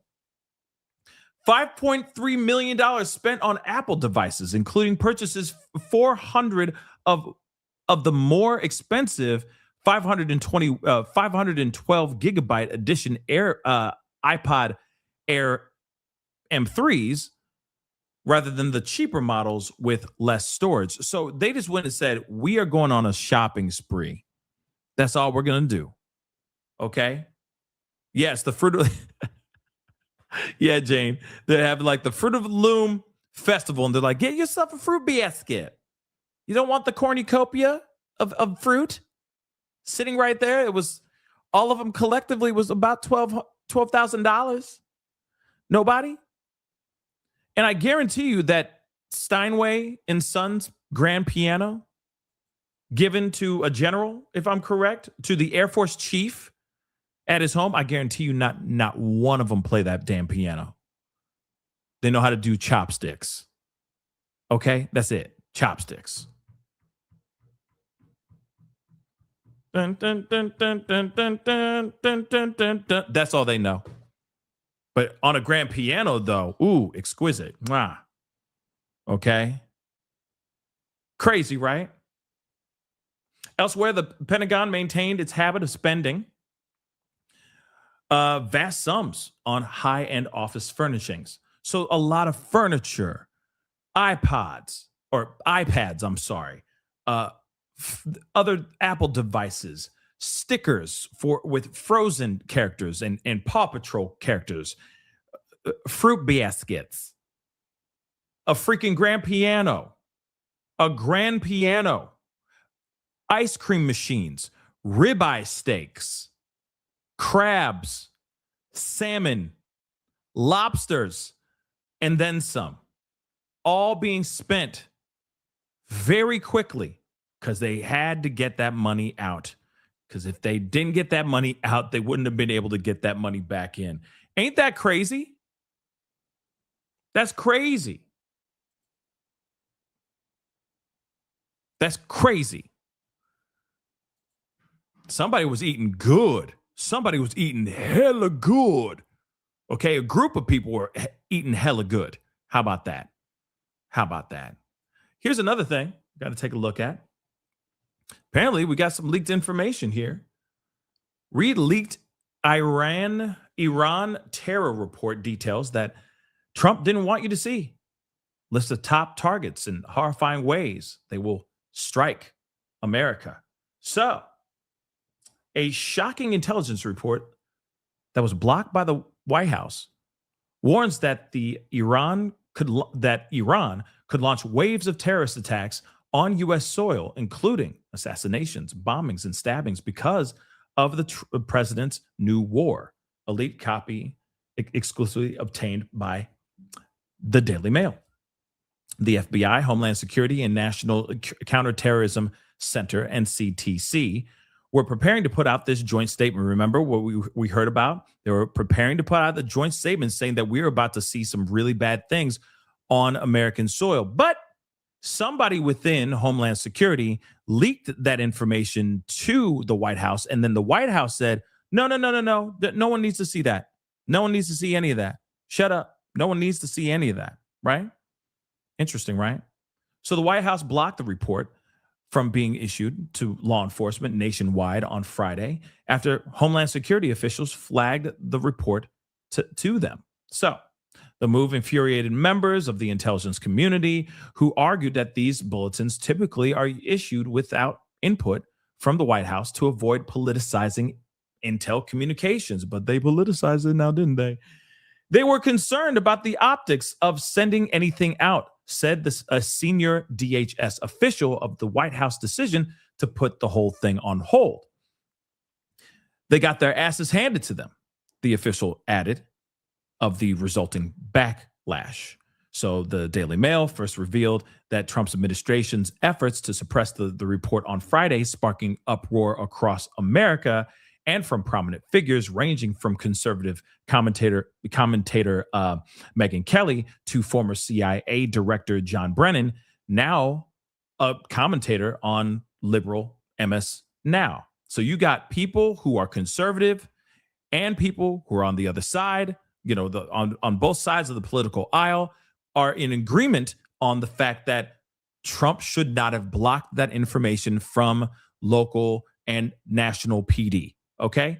They shouldn't have, but they did anyway. Okay? The White House relented days later under mounting pressure and plans to release the report later this week to law enforcement, according to a DHS official, which is kind of dumb if you really think about it.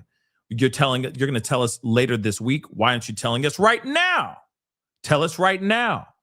The Daily Mail has viewed the original suppressed report, which contains alarming details from the nation's top intelligence agencies, outlining how Iran plans to retaliate against the U.S. through proxy terror attacks. The report states that Iran favors targeted, taking people out on government officials rather than large mass casualty attacks. So in other words, they want to cut the head off of our snake. Very interesting, right? I mean, it kind of makes sense if you really think about it, right? Not taking Iran's side, but let's just think logically. You take out their supreme leader. What do you think they're going to want to do in retaliation? No, they're not going to want to just go over there and set a building on fire. No, they're going to want to make sure they want to have tit for tat, right? You take out ours, we're going to take out yours, right? Intel officers suggest that Tehran may prioritize killing specific individuals such as U.S. officials, regime descendants, or Jewish community leaders instead of indiscriminate terror attacks. So they might be a little bit more specific, more focused, right? Most of the government of Iran's attack plots in the U.S. involve the potential use of firearms. Other assassination methods may include stabbings, vehicle rammings, bombings, poisoning, strangling, suffocation, and arson. I got to say those kind of quiet because you know how these bots are on these platforms. Anyway, moving on. The bulletin warns Iranian operatives may attempt to lure victims to other countries geographically closer to Iran. FBI officials conclude this tactic is used to carry out kidnapping that could end in imprisonment or execution of the actual victims. The FBI believes the regime prefers to use radicalized individuals with a variety of ideological backgrounds with existing U.S. legal status or U.S. access.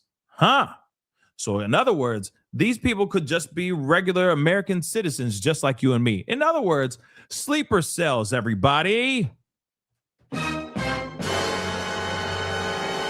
Yes.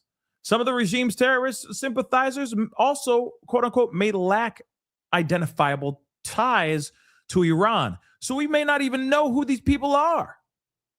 You see what I'm saying? We may not even know what their affiliations are.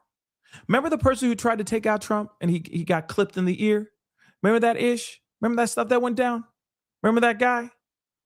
He got clipped in the ear. We still don't know. We still don't understand fully what he was, like what his alliance was. We still don't know. There's a lot of those things that are going on, right? We still don't know why, he voted Republican one year and then he was with the Democrats another year. You see what I'm saying? Just crazy stuff, right? So again, that's the thing. These people, they could incentivize, they could activate particular individuals who are just super, that are politically fluid. I know, Republicans don't like hearing that at all, but I'm just saying, they might be a they, them in the political world, in the political realm. It's a they, them. They don't identify as Democrat. They don't identify as Republican, but they're pissed and don't like how the world works. You see what I'm saying? So then when they do their thing, we can't sit there and go, oh my God, is he a Republican? He probably is one of those damn Demis. None of that. We can't even do that. Because some of these people, it's like, well, he registered here and he was this, that, and the third, and he voted one time for Obama, but then he voted for Trump the following term, and you know what I mean? It's just nothing but confusion, right? Just saying. Think about it. Put that in pipe and smoke on it for a minute. This may be the new approach. It's been that approach this entire time, but now we're seeing it written in black and white. Okay.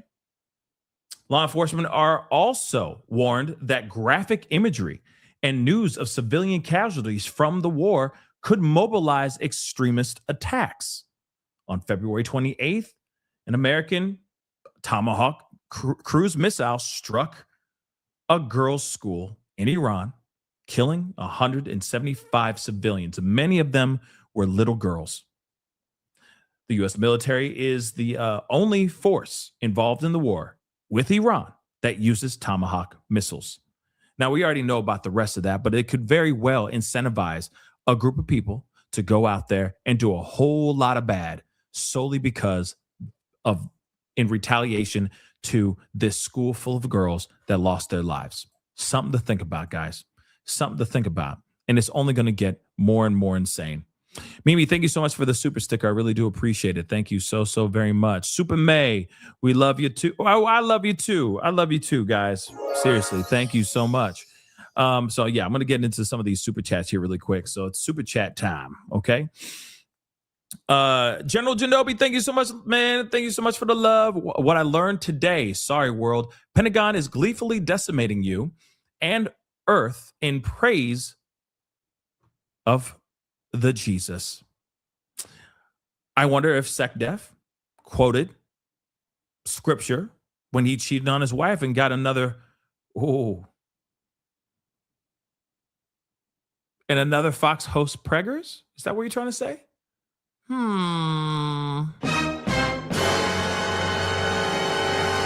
Yeah, that's pretty crazy. That is pretty crazy. But he's just a man. I'm kidding. That is pretty jacked up. But what is it? He who hath not sinned cast the first stone, I guess. If we're going on scripture, right? Anyway, I'm not justifying his ass. But moving on. Small-minded, the news, thank you so much. The news doesn't scare me. The news that they hide is what scares me. Facts. Here's what's crazy. We just talked about this, and I'm going to show it again. Ain't that a little crazy that over 150 troops have been injured, and they weren't telling us?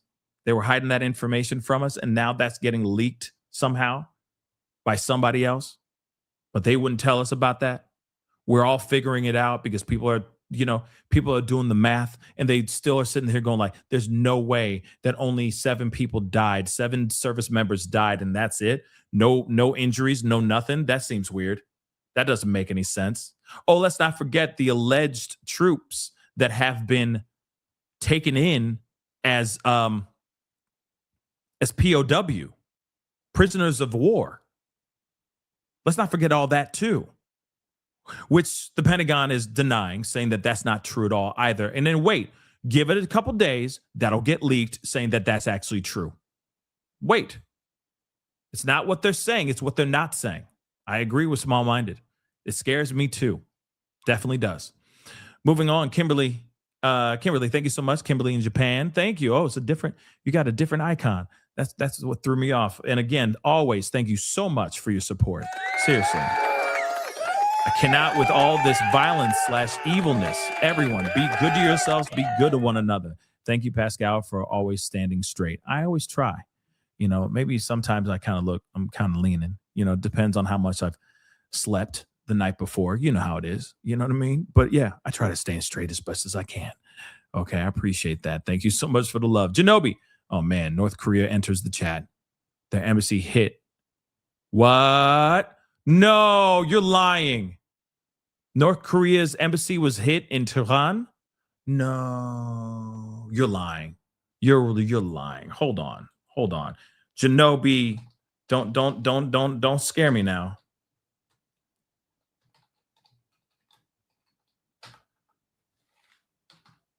It is in. As soon as I started typing in Google, it finished my sentence. I don't like I don't like that. I don't like that at all. I don't like that at all, guys. Oh no. Hold on. Israel का शुमारी Korea के सिफारतखाने पर missile हमला. That is in a language I can't understand, so I can't do that one. So that's a no. They are talking about it. This happened a couple hours ago. Hold on. Israel का There's no way. Are you serious? You live with a story that has sent shockwaves through every major capital on the planet. Oh. Serious. Wow, AI is crazy. Look at this. We are coming to you live with a story that has sent shockwaves through every major capital on the planet. Serious. It almost looks real, but then you see her mouth move and you're like, nope, it's not real at all. That is nuts. Hold on.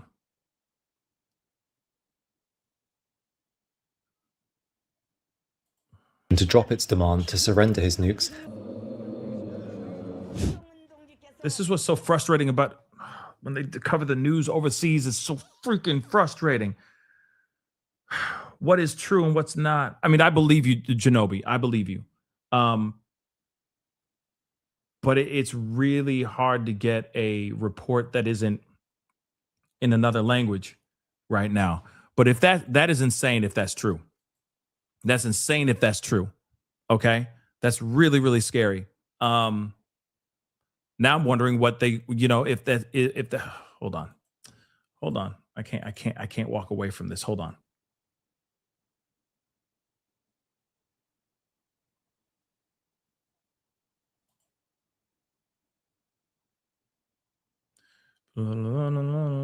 Where is it? North Korea embassy. I don't see anything about I mean, I believe it to be real. There are other places that are saying about North Korea embassy, but it's all like coming from like Facebook.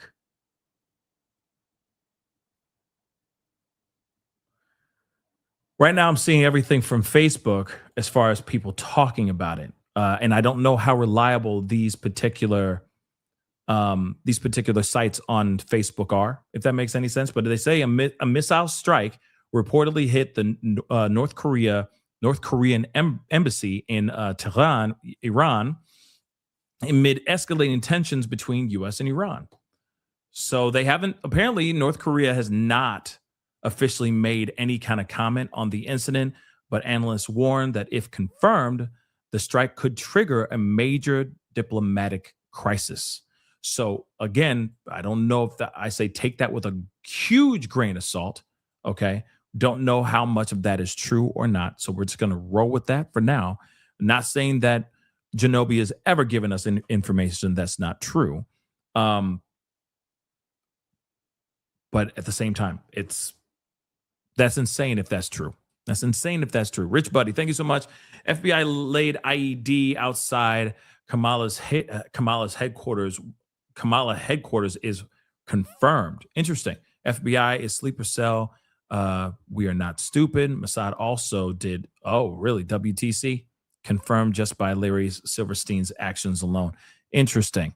Those are some theories. And I know that there's a lot of theories like that circulating out here for sure. Punkette, thank you so much for the love. I came in at the wrong time. Yeah, when I was talking about a guy dry humping a goat. Yeah, I know. Shinobi again. I thought the president wanted to keep America safe. Yeah. And why is Christian Jake Lang hitting up 15-year-old girls? 15-year-old girl. Yeah, I heard about that too. Don't know if that's entirely true, right? Because X can be diabolical. But the allegations are very real that he was hitting up, texting a 15-year-old. And that information just came out today. Yeah. He's clearly not right in the head, period. We all see that. He was dry humping a live goat for views. So clearly something's not right, right? Nicole, thank you so much for the love. This isn't a single continuous fight, but rather periods of coexistence, cooperation, tension, persecution, and outright conflict interspersed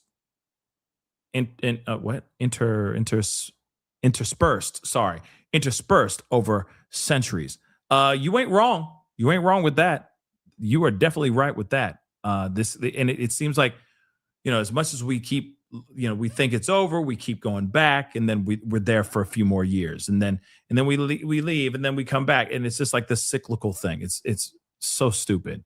You know what I mean? Mediocre Mama, thank you so much for the love. I work the polls. It's extremely difficult to commit voter fraud. There are fail-safes in place to prevent this.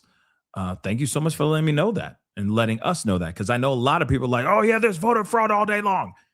It's like, okay, it could be hype. You know what I mean? That could just be stuff that's being placed in our brains so that we have something to be angry about. You know what I mean? But I appreciate you sharing that, Mediocre Mama. Shinobi, you got these two, so I'm going to knock these out quick. 150 confirmed injured soldiers now. That is very true. And they want the kids, yet can't be honest. Commodities.